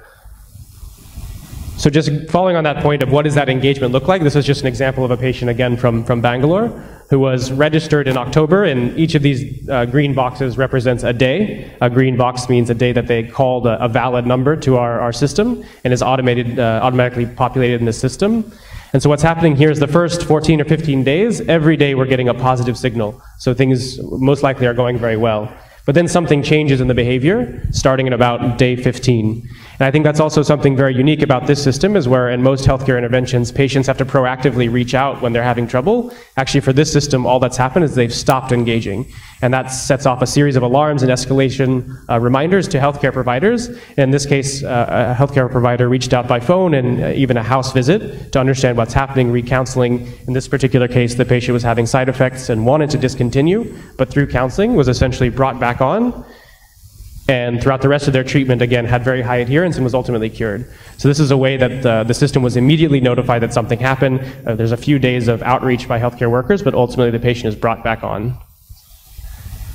So that's kind of looking at the individual case, which is a great story, but for healthcare programs and providers, we're looking at much broader things. How is a hospital doing? All the patients in a hospital. How is a district doing in comparison to neighboring districts? How is even a state doing if I'm looking at the entire program management of a country? Or even if you're deploying this across multiple countries, how is the entire country doing? So where in traditional ways, this was mostly kept in paper records, which are impossible, if not difficult to aggregate and would never be aggregated in real time. You might see these numbers a year later or whenever a report is generated, which is far too late to actually intervene at the time when most necessary. So now through this kind of system, you have real-time data, and you're not meant to look at that graph, but you have active data, so you can really respond to these cases of potential defaulting. So shifting gear a little bit, I wanted to talk about the deployment trajectory that we've had in India. So this started 5 years ago, actually, in 2013, but 5 years ago we were sitting with 20 patients in a 2-month pilot study in a medical college, St. John's Medical College in Bangalore. And then, 5 years later, we have some pretty great results that we've been able to expand this to over 200,000 patients across India and a few other countries. And it's become the standard of care in 5 states in public sector TB care, as well as for every TB HIV patient in the country. So as of now, every single TB HIV co-infected patient across the country, which is roughly 50,000 a year, is being treated with 99 dots. So this is a log graph which is shown, it's kind of fun to just show the numbers. Of course, this is 5 years of hard work, and my colleagues are sitting here and they know how much work that's been. But there's been a pretty steady growth with strong partnership with the government to scale this project up. And while there's many things we could talk about there, I felt like for the last of this talk, I'd focus on 3 things, 3 kind of takeaways when looking at this project from the scale perspective. So the first thing is kind of surprising findings at scales, which are both successes and also failures. So kind of a pop quiz, but one thing we found out was, are missed calls reliable at scale? Lots of mHealth and other ICTD interventions rely on missed calls or have been proponents of missed calls. We found out that at scale, they're actually not reliable. Can talk more about this, but basically at high volumes, it's kind of a loophole. The telecom providers lose money every time a missed call happens. So when you're getting 200,000 patients calling every single day into the millions of calls, they actually catch you and prevent you from doing that. And also, there's not 100% throughput of calls. Many missed call campaigns are just looking at raw numbers. But we were the first to actually follow up and make that call and see if my call actually reached the provider. So we found many cases that it didn't happen, which is why ultimately we moved away and we're using toll-free numbers, which we actually, again, pay a nominal fee for every time someone calls, but it's still very low cost. The other piece is around these toll-free numbers. Again, it's designed to be literacy independent, just numeracy required, one of the most basic activities you would do on a phone, but it turns out that they're not always accessible or understood. Again, for patients sometimes understanding how to dial that number, do I add a 0 before it? There are lots of instructions that were required even for the most basic of activities on a basic mobile phone, to the point we had to build an entire walkthrough and make it part of counseling that patients could really understand. And just another fun fact, actually, it's completely free for patients, but if you have negative balance, which can happen, then you're not allowed to call the toll-free numbers for some providers. So again, some corner cases that you find out at scale. And then the last piece is obviously some legibility for numbers for elderly patients. The other one, I think this is a big one for this audience, is access to basic mobile phones easy for everyone in India? Lots of terms to break down. What is access? What is easy? What is everyone? But I think you know where this is going. But again, not by no means 100% coverage. I think we know that, despite the fact that there are probably more, I think there are more SIMs activated in India than there are people. The definition of access is very different. Of course, there are pockets of places around the country where patients may not have access to basic mobile phones. They may not live under a signal, and therefore that obviously impacts the efficacy of the project. And in fact, shared phones, this is the most interesting piece for me, as well. Even if a patient has access to a shared phone, what does that really mean? They may, at some point during their day, use a mobile phone that belongs to their family, but if that belongs to a spouse who goes away during the day for work, and they take their medications after that happens, then is that access? We're requiring them to make a call after ingesting a pill, but if those are not happening at the same time, then that's a different form of access. And then lastly, I think, again, this is something we're all familiar with, but changing access, while patients may have a phone today, it may not have a phone tomorrow, or they may be changing their phone numbers or other aspects of their access during treatment. So need lots of ways to update access for patients. And the last piece, just to leave on a higher note actually, is manual assembly of envelopes. We're talking about, first of all, the manufacturing of millions and millions of envelopes that are being distributed across a very large country. Is that assembly of envelopes, meaning the manufacturer, but also the staff kind of wrapping these medications before giving to patient. Is that feasible at scale? And we leave on a higher note, yes, that actually is feasible at scale. So these envelopes are being, again, printed by the millions, and I have some fun videos if you want to see how these actually get created. But at certain scale, these are actually manually assembled. They're printed and die cut, but somebody's adding tape and glue to these, and it's more cost effective than doing that automatically. So that's always interesting. Distribution and storage, again, you're doing this alongside the drug supply chain, so these are kind of well-worn paths. And then the wrapping of envelopes is actually something that's either done centralized or at the point of dispersal, which has been worked out. So kind of the second point is around user engagement. Again, we had a pilot study with 20 patients for 2 months in Bangalore, and everyone was able to call. That's fantastic. When we actually scaled this out to 27,000 patients in Mumbai, and you know, there's no enrollment criteria in Mumbai. The policy was every single patient on TB, whether you're migrant, elderly, access to phone, regardless, you're on 99 dots. So this is the real world. You see a drop in patients who are able to call just once. So that's, again, a reflection of potentially phone access, maybe even data entry mistakes, because a lot of times providers would type your 10-digit phone number and miss a digit, so we don't know if you've called. Or obviously willingness to engage. Even though there's lots of benefits, a patient may just say, look, I'm taking my meds, I'm not going to call, and that's that. So on actual adherence, this is adherence as per reported by 99 dots. This is the actual calling, the percentage of days a patient called. So again, in our pilot, we had beautiful results. A high number of patients were able to call a large number of the time. But when we moved out into, again, the real world, that number dropped significantly. And this is, again, a function of how many patients were able to call the numbers regularly. So again, that's something about phone access. Obviously, different demographics in a place like Mumbai.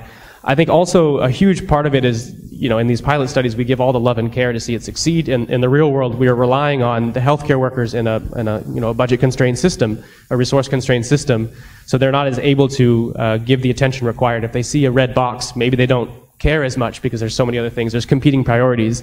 Maybe a government policy comes down that says you need to have all the test results entered in the system this month, and therefore adherence maybe takes a back seat. But one kind of saving grace there was also the fact that there's another way for staff to notify when they feel a patient has taken their medication, even if they haven't called, and that was significantly higher. So of course that leads us to believe that often cases there's technology fatigue for patients and providers, and that ultimately patients may be taking their medication without calling. So I think the end result of this is that 99 dots as an intervention is not a complete solution. This cannot be the one solution that covers all patients all of the time. So it needs to work in an ecosystem of other interventions to really reach all patients.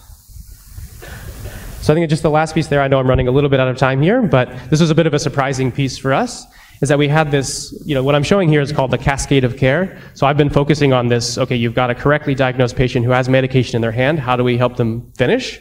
There's whole entire research work around how do you raise awareness, how do you identify correctly patients with TB, how do you correctly diagnose them and initiate them on treatment. So our intervention was kind of a small siloed piece in a much broader ecosystem. And so what actually happened in our work is our work was limited by the fact that these other ecosystems did not have strong ICT.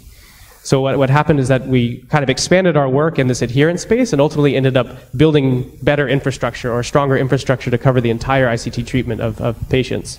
So in partnership with the government, we were really excited last year in September to launch this renovated system of ICT that's really supporting the entire cascade of care for patients, because we found that even our intervention was limited by the infrastructure that was behind it. So just, again, some flash numbers, just because this always, you know, India's got the best multiplier if you want to show numbers on a slide, but we're talking, you know, 2 million patients per year that are now under management with this ICT system. Even though only 10% of those are accessing adherence technology, they're all part of this system, so that's a massive access to data and other interesting things you can do.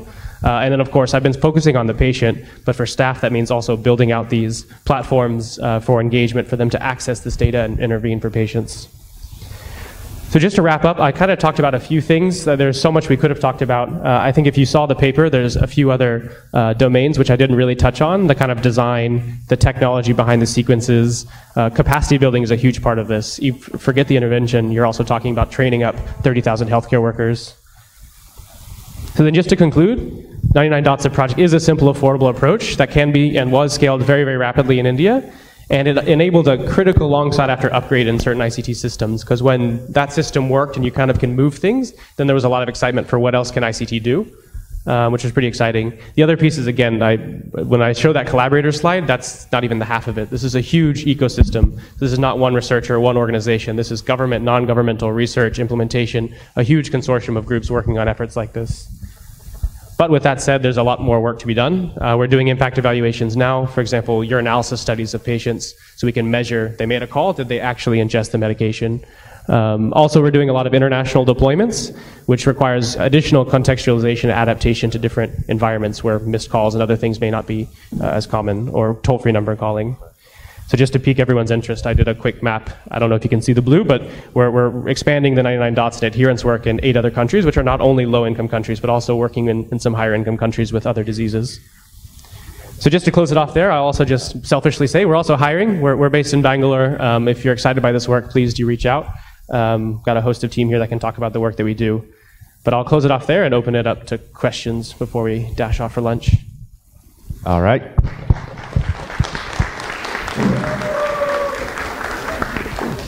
All right, before questions, if you have your... Oh, sorry. I might, but...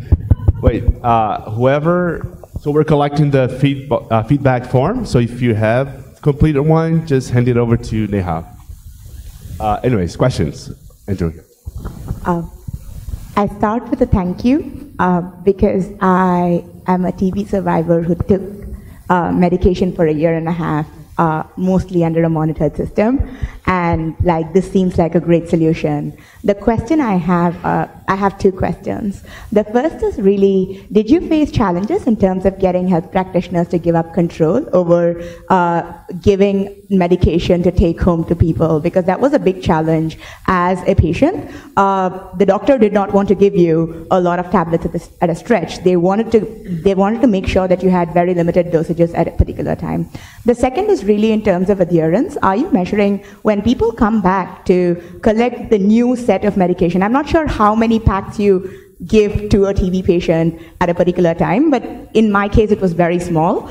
And as a consequence, one of the ways of measuring adherence could really be just people coming back to take the new strip. Because more often than not, patients don't come back to you to get a new strip unless you already have completed the old strip and you return that and get the new strip.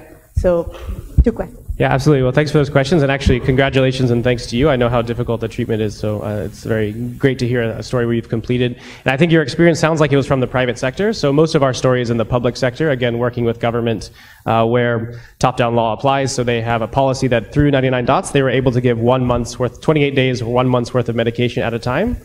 So that was reducing the number of visits from 3 times a week in the first 2 months to just once a month.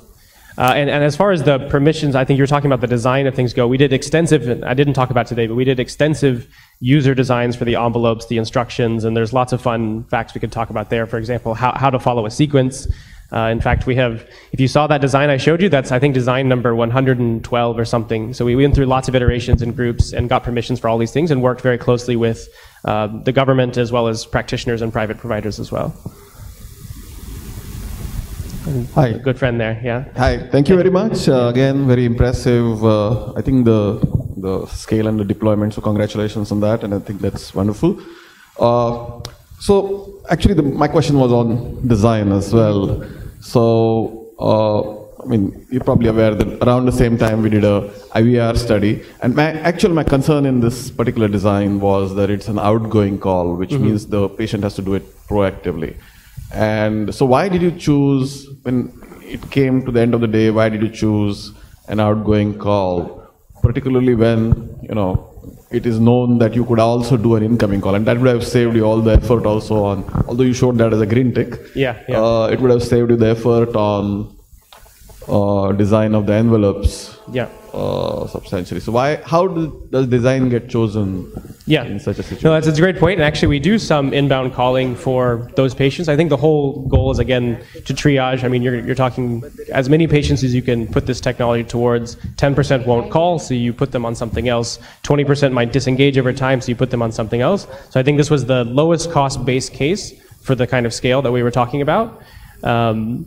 And so, the way this was designed is, again, we started with things like SMS and IVR and inbound and outbound, and we had lots of user struggles with things that were inbound, understanding them. If they had the proper counseling the first time, then it takes off like a rocket. But the truth is, counseling and the amount of time that healthcare providers can spend with patients is pretty variable. So this is what we found was the base case that they could understand through very minimal counseling. But I absolutely agree. There are so many other ways you could do this engagement, especially for targeted populations with, outbound calls, even SMS or barcodes or other things. So. I think this particular design was based on our extensive user groups and certain population, but I think we've now started exploring others. Not to confuse everything, but this is purely a call-based mechanism, but in other environments we're also doing other types of engagement, like even SMSing in a code. I think we found that did not work with this population, but in other populations we're working on that.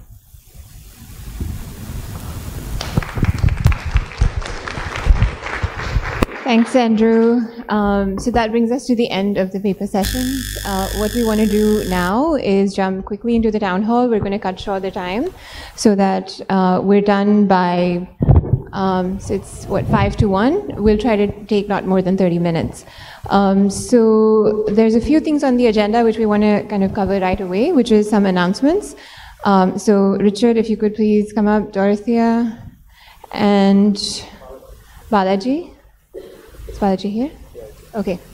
So you have a minute. So first, I really want to thank the organizers for putting on a fantastic conference here. Great appreciation of all of the effort. But my announcement is I want to draw attention to the Compass conference, that Compass is the evolution of the conference, Computing for Development, that Compass has expanded the scope for more emphasis on computational sustainability, AI for social impact, big data for social impact. The conference is being held in Accra, Ghana, which is going to be a great venue for the conference. The conference dates are July 3rd through 5th. The call for papers has just gone out. Hopefully you've all got it by now. Papers are due, I believe, March 15th, and so I'm hoping to see a large number of you in Accra for the Compass Conference. Thank you. Thank you. Let me also very briefly congratulate the conference organizers. As somebody who's associated from version 1 of the conference, it's lovely to see the 10th edition here. Having said that, I would like to offer a brief critique, and certainly not a criticism, at something that was tried, that was sort of new, novel this particular conference, which I think offers certain interesting options for the future if duly modified. Okay? And that has to do with inviting pre-published or papers that were published earlier. What I'd like to say is that in a session that we had yesterday on Wither ICTD, the Gary Marsden session, one of the things that was emphasized was the need to sort of take pride, to sort of identify our community.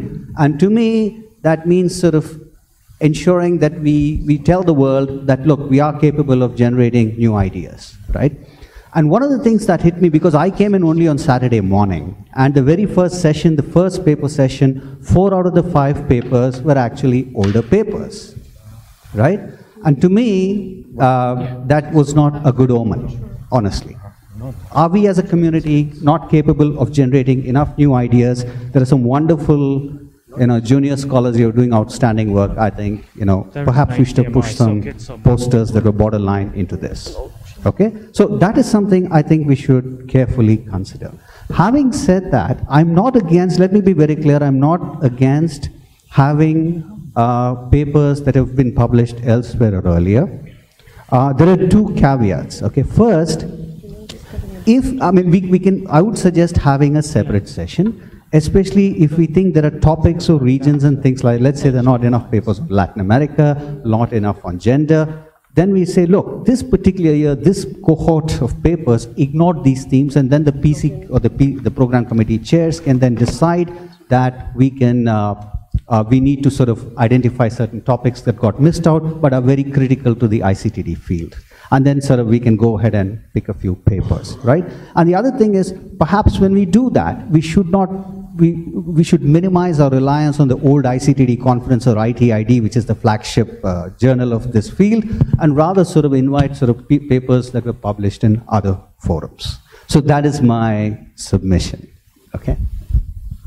Thank you so much, Balaji. I think that's great. So this is the first time that we did the previously published papers, and we were also responding to some inputs that we had gotten to do that. So I do want to give David and other organizers, if you would like to come up to the front, that would be great. So that if you want to pitch in, that you can do that.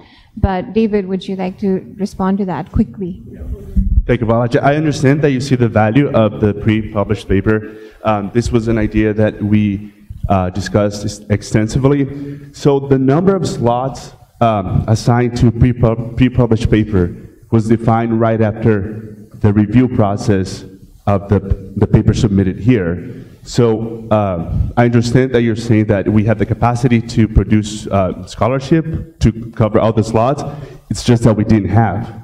So we didn't limit the number of full papers accepted so we could accept pre-published papers. We had, let's say, 10, then we had a slot for 15. So we cannot accept papers just because we had the slots available to them. So this was a way to be inclusive, because the understanding was that the ICTD community goes beyond the ICTD conference, and because of departmental cultures, we have scholars publishing in journals and not so much in conferences. But I get your critique, and we'll consider that in the next one. Like I said, this is yeah, okay, fine, okay, good. Thank you. Actually, there's a bunch of things that came up, and we really want to keep it short, so we don't want to keep too many minutes for one issue. Are there announcements? Okay, so. No. Hello everyone, there's just a quick announcement. We are looking for faculty candidates, and there are lots of faculty positions available at IIT Delhi in the Department of Human Centered Design, which is also with the TCS Center for Design and New Media. So if you are a final year PhD student or have just completed PhD, or in any case are searching for a job, even as a senior person, please take a pamphlet is there. You can either apply there or you can send me an email. If there's any doubt, please send me an email. I will clear that. Thank you, Pushpendra. If any of you have announcements that you'd like to make, feel free to come up to the front. You guys are ready? We're just trying to get a... I could, okay. if you carry on with other things. And then yeah, okay, great. So one thing I wanted to mention before we go into the feedback is that, and this I had mentioned earlier, that there were some organizers who had put in really tens, hundreds of hours into organizing, and we have thank you cards for them at lunch. So if you could please take a minute just to sign those cards, we're going to send them back to those organizers. That's Aditya, who was doing open sessions, Nitya, open sessions, Shruti, who did the design. So many of you have appreciated the design. It would be really lovely if you could please sign that card. So just take a minute to do that while you're at lunch. Moving forward, we want to kind of go over the feedback that a lot of you have written kind of very detailed notes on. And we'll just take 30 seconds to alternate and go over these while these guys are getting set. Yeah, just go ahead. Yeah, I normally speak fast. I'm going to try and speak even faster. So, and this is going to be scanned and put it up somewhere. Yes, it's offered to kind of digitize this automatically. So if you have a problem with it, please let me know. Let us know that if you don't want to do it. Don't want us to include your thing. If some people have put your name in it. So if you don't want us to do it, just let us know. So this is, I like interesting open sessions, good networking opportunities. I wish too many parallel open sessions. Ended up missing some interesting sessions. Quality of papers this year could have been better. What if we had mentoring sessions for people looking for a career shift, future PhD research opportunities? My first ICTD conference, I like the open sessions. I wish there were more empirical papers, also pre-published papers could be brought with better quality. I think that's definitely something that we can do more of and improve in future. And what if we had had an IM campus tour, and Ahmedabad tour, an introduction of field trips. So that's something, that's feedback we'll give to the next set of organizers. Thank you. I like a few of the open sessions which allowed informal and deep discussions. I wish the event started on time. I know there is a conflict between empty auditorium versus on-time completion. Several of you, have pointed this out, and I think it's definitely, we take responsibility for doing this, starting late on time, particularly the session today and even sessions earlier. So I think this is something that we should ensure that, as you rightly said, there's a balance, and we should strive for it. So it's guilty as charged. What if maybe the keynotes can be pushed to immediately after lunch? Interest in keynote might also propel people to return back. Worth moving it around. And one of the wishes would also love an event or a panel which forces to answer questions only in the form of stories they have around their work. Okay, we're going to take a break now since these guys are ready, and before we lose more people. So Dorothea and Andy, please. Okay. Do you want to drive your machine? As you know, we brought along to this conference version 2.0 of the ethics standards, and we've been having some discussions with people about both the content and also exactly what it would mean for the conference as a series to endorse these standards and actually say, okay, this is what we want to do. So we've sort of thought that it might be helpful to formalize this as a motion, more so that we're clear about what we're actually committing to and what we're not committing to. So we're not, at one point, the word enforce was used, and as a software engineer, Waylon pointed out, as soon as you start using words like enforce, you start thinking in binary terms, that's yes or no. And we don't quite want to go that far. It's a dialogue. So have a read of what we're hoping this collective, this representation of the collective, might agree to. So in a way, we are aware that the ICTD conference community is, in a sense, an epistemic community, and whoever is actually at the conference is only a subset of the wider ICT4D, ICTD researcher community. So in a sense, there's no way we can actually have a kind of a valid vote that actually covers the field. But what we can do is we can take the temperature in probably the most sort of representative space that we have, which is at particular conference moments. And we have had these previous conference moments in ICTD 2016 and 2017 when we were basically asking people to input to these standards. And at some point, we have been kind of saying we do need to kind of put out a version of these standards that have come out of these participatory processes. They are effectively a snapshot, they are a living document, and we also thank people who during the conference have come to us and made further suggestions. Those will also go into further iterations.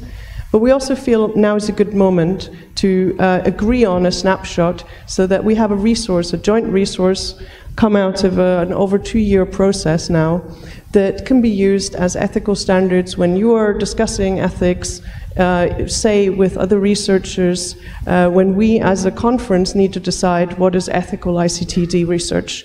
And we hope that we can now infiltrate and kind of disseminate these standards into funding bodies, into research communities, and also in our teaching, because they are interdisciplinary sourced, they're crowdsourced, and their legitimacy comes through a multi-step participatory and iterative process, which is not finished, which will continue.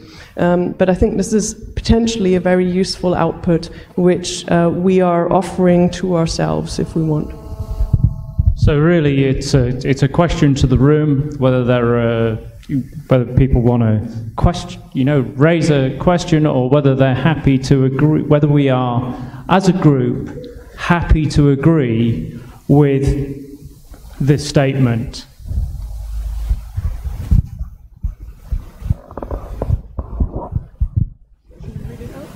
So, okay, so this recognizing our interdisciplinary field of ICTD, ICT for D, needs an agreed set of minimum ethical standards.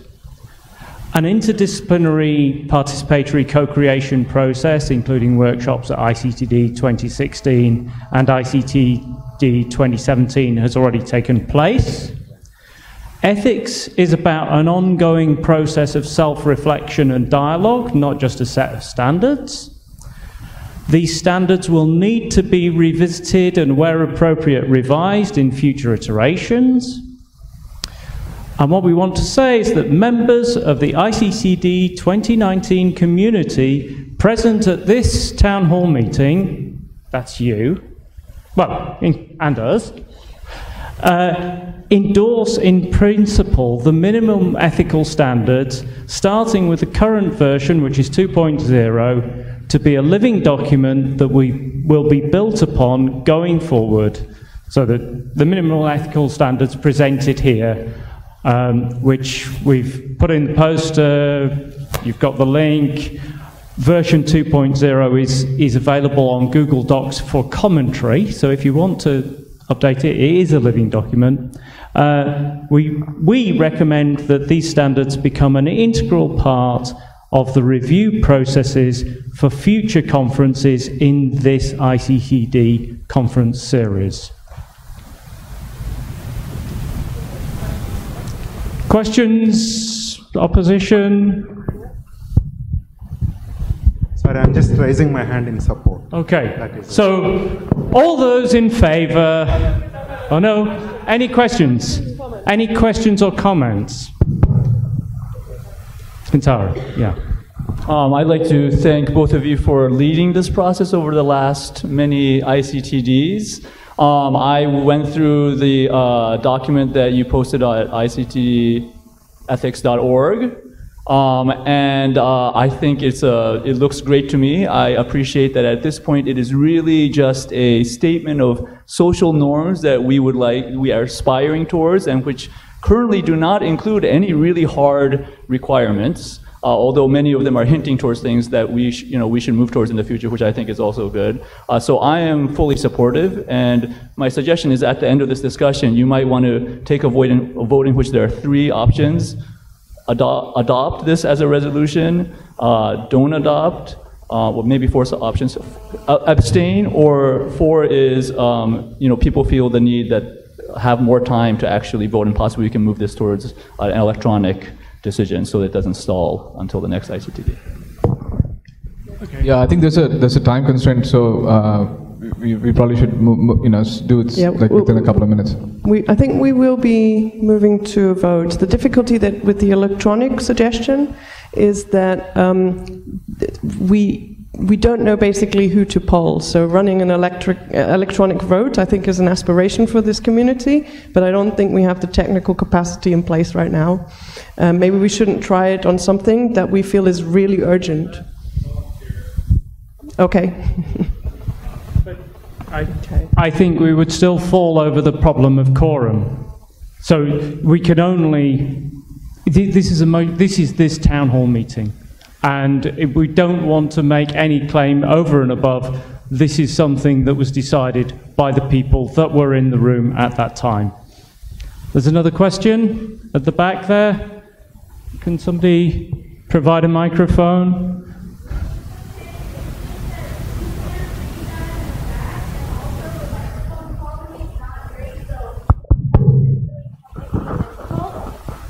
And that's why I would love to, invite there are many seats. But carry on. So I think it's really difficult to have this discussion with this spread of people. Maybe if we were all down there, and also I'm not sure that the people in this audience are a quorum of the attendees. although we could probably verify that. I think like the organizers definitely have a list of all the attendees and all their electronic contacts, so it would be possible to give us more time. Can I just be clear that this is that we don't want to make a very big claim on this, and the motion is very clear that this is a decision of the people who happen to be in this room. So we're not actually making the claim that this is a decision of the conference or a decision of the attendees at this conference. This is a decision of the people that happen to be in this room. And I'm not going to take a list of attendees either. Thank you. So are there any more questions, or could we move to a vote? Let's move. We'll move to a vote. All those in favor, please raise your hands.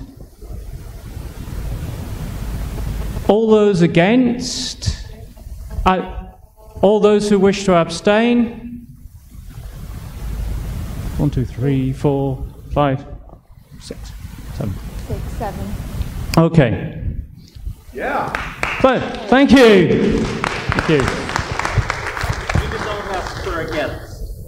I did ask for against. Again. Okay. 1 against. I think Okay, we're happy to discuss further. We would like to have a further discussion with colleagues who abstained and who voted against, because there's clearly some conversations to be had. But we're being told by also the program chairs that we do need to wrap up, and we're reminded that we have more other town hall business to do, and then we don't want to interrupt the program further. I would like to thank everyone who participated in the process so far, and I'd like to invite everyone to remain actively engaged in this process that is so important for our community. Okay.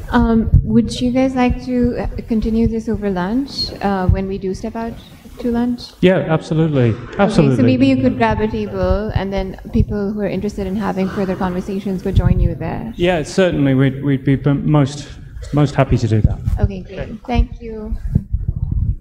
So we're going to continue going over the feedback, and then we will step out and do lunch. So just to continue, there was great feedback in general on the DC, the doctoral consortium, which was the first time that we had done this, so that was awesome. Yes, we could have maybe said more about what to expect if you're coming to India, things like, keeping cash on you and all of that. So that's feedback we can pass on to kind of keep that cultural context in information to participants. And there was a suggestion that we could do a session on teaching ICTD. And for that, I would say that there are some resources. Some of us in this room have been teaching ICTD courses for a few years. And so maybe that's something for us to try to pool together, and we can think about that. Reflexivity, an upper-class male doctoral student from a developed country who loves and respects the ICTD community. I like open sessions, designs, nice people, great organizers. Thanks for that. Thanks for making this happen with a lot of love and smiley faces and etc. I wish we use our online platforms more efficiently. Example, Slack, email, Android seem fragmented. We can also focus on making the conference more eco-friendly by reducing paper. I think we did try to get eco-friendly plates, and we partially succeeded, I think. But what if we gave a token of appreciation for the workers who cleaned, recorded, served, and moved things around? I think... Yeah, one thing we wanted to say about that was when you're going out to lunch and you see other people, volunteers or workers who have been helping out, just say thank you. That would be great. But thanks for bringing that up. Made it more inclusive parents by having babysitters or daycare services. This is something that we did actually discuss at the beginning, and I think that there was something in the registration form that had sort of talked about this. But I think that we do need to consider this moving forward. There were no special needs that did come up, but we should make it clear that if you have these needs, please bring them up. Okay, so again, more appreciation for open sessions and interaction with researchers and practitioners. That's great. There was, I wish there was editorial recap or intro of sessions for new folks. Not entirely sure what that would mean, but maybe, yeah, I'm not sure. There was a list of problems at large. Okay, maybe I should not be reading this because I'm not really sure what it means, but go on to the next one. The DC was great. I guess the microphones were, I wish the microphones were better quality. I think largely, I guess it's true.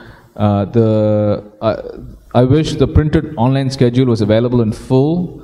I thought it was actually available, but I'm not sure why that was not available. It's actually in the... Yeah, we really tried, to be honest, to arrange the program in like many different formats. So for the badge, for the program booklet, for the program at a glance, and on all of that. But yeah, I guess that's something that we can pass on as feedback. Yeah, and I think I just read the second part of the sentence. It was about the chronological order instead of being divided into papers, open sessions, etc. I think that's true. Every time I try and find out where the hell it is, it takes some time to kind of process. So I think it's a valid back. I liked open sessions. Most impressive were young researchers and mentorship, and then the research and practice sessions. So glad that those got more positive feedback. Wish we had more representation from practitioners, community, and representation from media. The schedules were quite packed for the participants. And in the future, what if we brought policy people in a panel and keynote? So again, more suggestions for how we could broaden participation, which is great. I think these are things that we can think about for the future. Yeah, some good ideas here.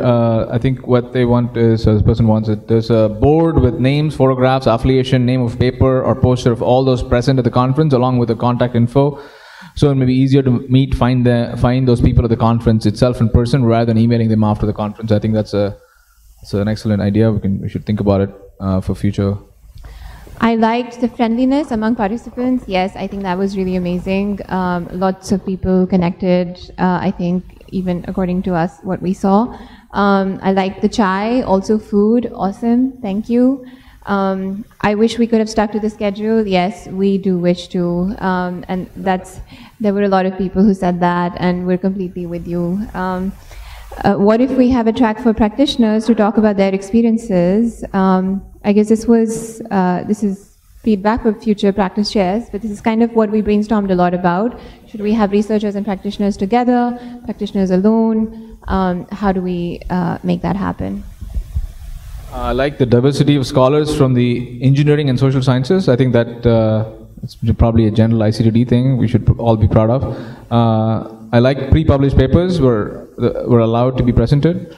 I wish post-conference sessions be planned for sharing and building specific skill sets for various domain areas of ICTD practice of research.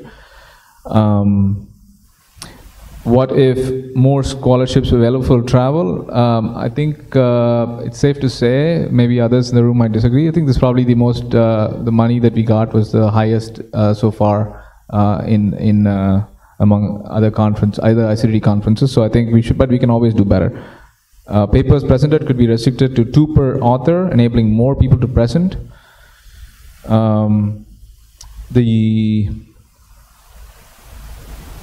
I can't understand the handwriting, but... I liked open sessions. The one-on-one interaction with so many experts taught me a lot. It's awesome. I wish researchers could have made a small video demonstrating their work, especially the folks who deployed their technologies. That's a great idea. I think Huang had mentioned in one of the sessions that there are some conferences that do that, and that would be a good way to kind of advertise papers. We can keep that in mind for future. It will take a bit of herding to get people to submit those videos and all of that, but we can definitely consider it. What if the focus is on research where technology is deployed to aid or expedite development, or solutions are developed to solve social problems? Yeah. I like introspective open sessions on future of ICTD. Design of swag was apparently good, excellent. Keynotes on gender and caste. I wish sessions had been on time, or we already talked about it. More women. I wish more women ask questions and added their comments. In the future, what if? Yes, this is an interesting one. Should consider the scope of conference. Being interdisciplinarity is good, but unclear what the unifying, motivating questions are. I like the poster sessions. I wish we had more practitioner participation. What if we co-located with a practitioner conference like ICT4D and such? I like networking. Apparently, the person expanded on that. And then this is something. It's a good point that we all should think of. I wish I had met more people more of the people with my similar research interests. There are so many people to talk to. I'm kicking myself for not proposing an open session. I think we all should kick ourselves for that. What if we had more ways to know who's working on what? That's similar to the, I guess, the photos idea. A madness session. I personally think we should do that also. The poster madness perhaps would have been a thing to add. But everyone can present a 1-minute slide. A big bulletin board where people can advertise themselves and what they're looking for. That's also an excellent idea. This one was great, actually. So I like the diversity of opinions expressed. I wish we did not need to squeeze the networking times. I think in general, people wanted more of many things. What if we had longer open sessions, perhaps in parallel? And that's always a trade-off. You do more sessions in parallel, and then people, feel conflicted and aren't able to attend the ones that they want to attend. So that was a trade-off that we considered. We had more panel discussions, especially among people with diverse opinions. And ICTD can't be such a goody-goody conference where everyone agrees with each other. The person, well, Anirudh, this was Anirudh's feedback, and since you mentioned, I thought I would just mention that. Yeah, I think that those are all excellent feedback points. I think I like open sessions, meaning other people, color scheme, and the goodies. This was an interesting wish, and I think the aspirations are getting bigger and bigger. There are more local food. I thought we had local food, but we did have local food. And I think some of us, one other thing I should encourage, and some of us did. Michael helped me with this personally. Used to kind of go out the conference, and you have at 11 o'clock in the night, you can get some very as local food as you want. So that's something that we should, look for it in the future. But it goes back to kind of what, culturally, like how can we make other participants more familiar with the venues, and certainly we can try to focus on that broadly in future. Well, the time thing is there. Yeah, the paper presentations itself, this person said was a bit weak in terms of the presentation style.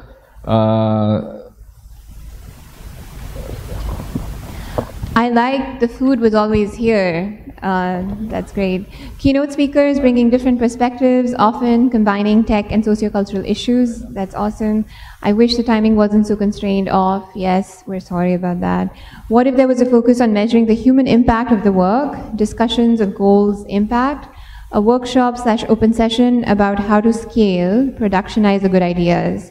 Yeah, I think all of these suggestions for open sessions, we'll keep these in mind because these are definitely, a lot of them we can take action on.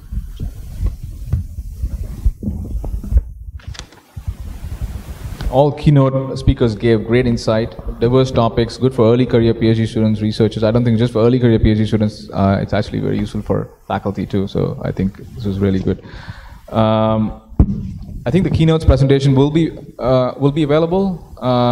We'll ask them, but I think a lot of them are also the videos and stuff are going to be available. So we will send out a link. So it's not, so if you'd missed something, we'll make sure that you'll have a chance to see it. Free time, more available time to kind of get around. Okay. This is your last one. This year at ICTD, I like the diverse topics presented. DC, open sessions, organization, pre-post, great. I wish time was better managed. Overload of papers.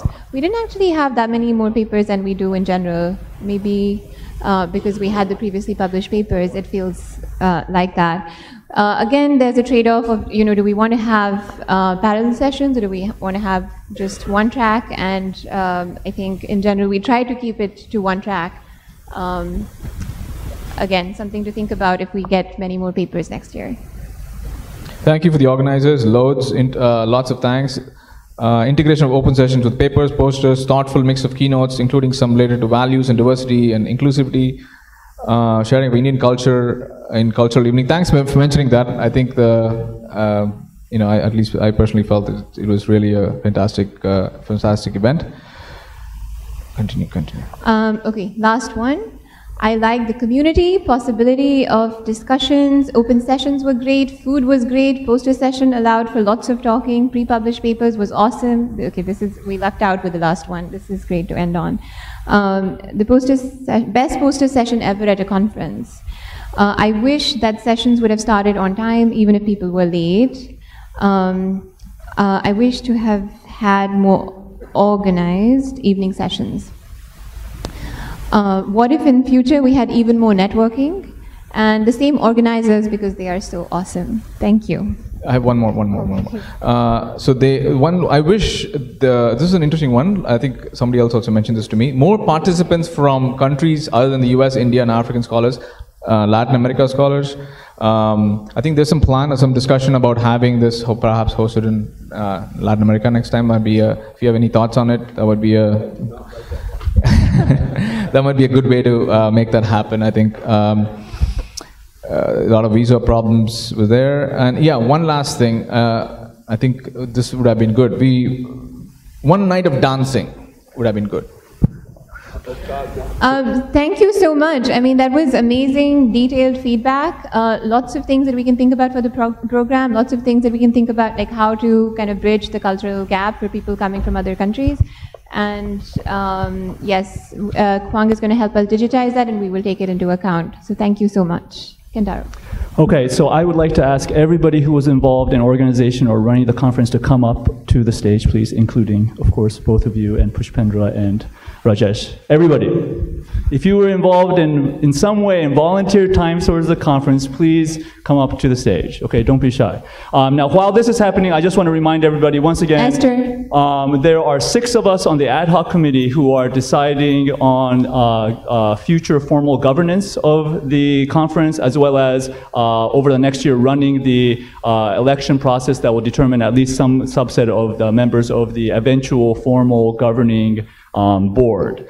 If you have any input, we'll certainly take all of this input into that process, but any other input, especially with respect to how we should elect people who would become board members and so on, please talk to any of the 6. Those 6 people are Dorothea Klein, who's here, Mike Best, who might not be in the room right now, but is around, me, Janaki Srinivasan, IIIT Bangalore, Nitya Sambasivan at Google, and Joseph Wafula at the Jomo Kenyatta University of Agriculture and Technology. Okay, I would like to ask everybody to get on the stage, please. Okay, so I have run this conference twice as general chair, and I was also a PC co-chair the first year of the conference. And from personal experience, I can tell you that it takes an incredible amount of unpaid labor to make this conference run. And I'll also say that I thought this conference was run much better than the 2 times I chaired the conference, and that is not a claim of false modesty, it's an actual fact. And so I would like to thank everybody who's involved to the point of embarrassment. And if you can help me do that by everybody standing up and clapping for a full minute.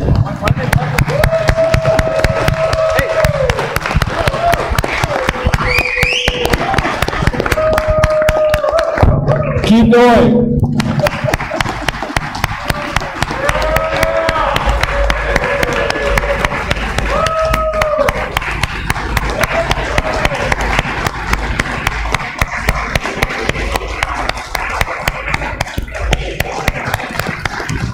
$15 more seconds.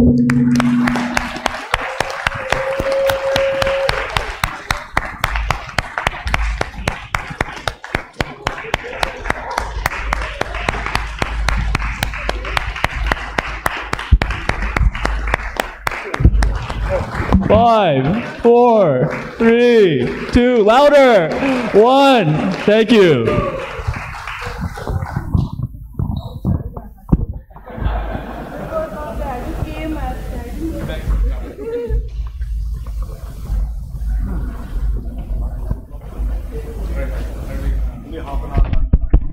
We have half an hour for lunch. Please try to make it back on time for the last paper session. Thank you.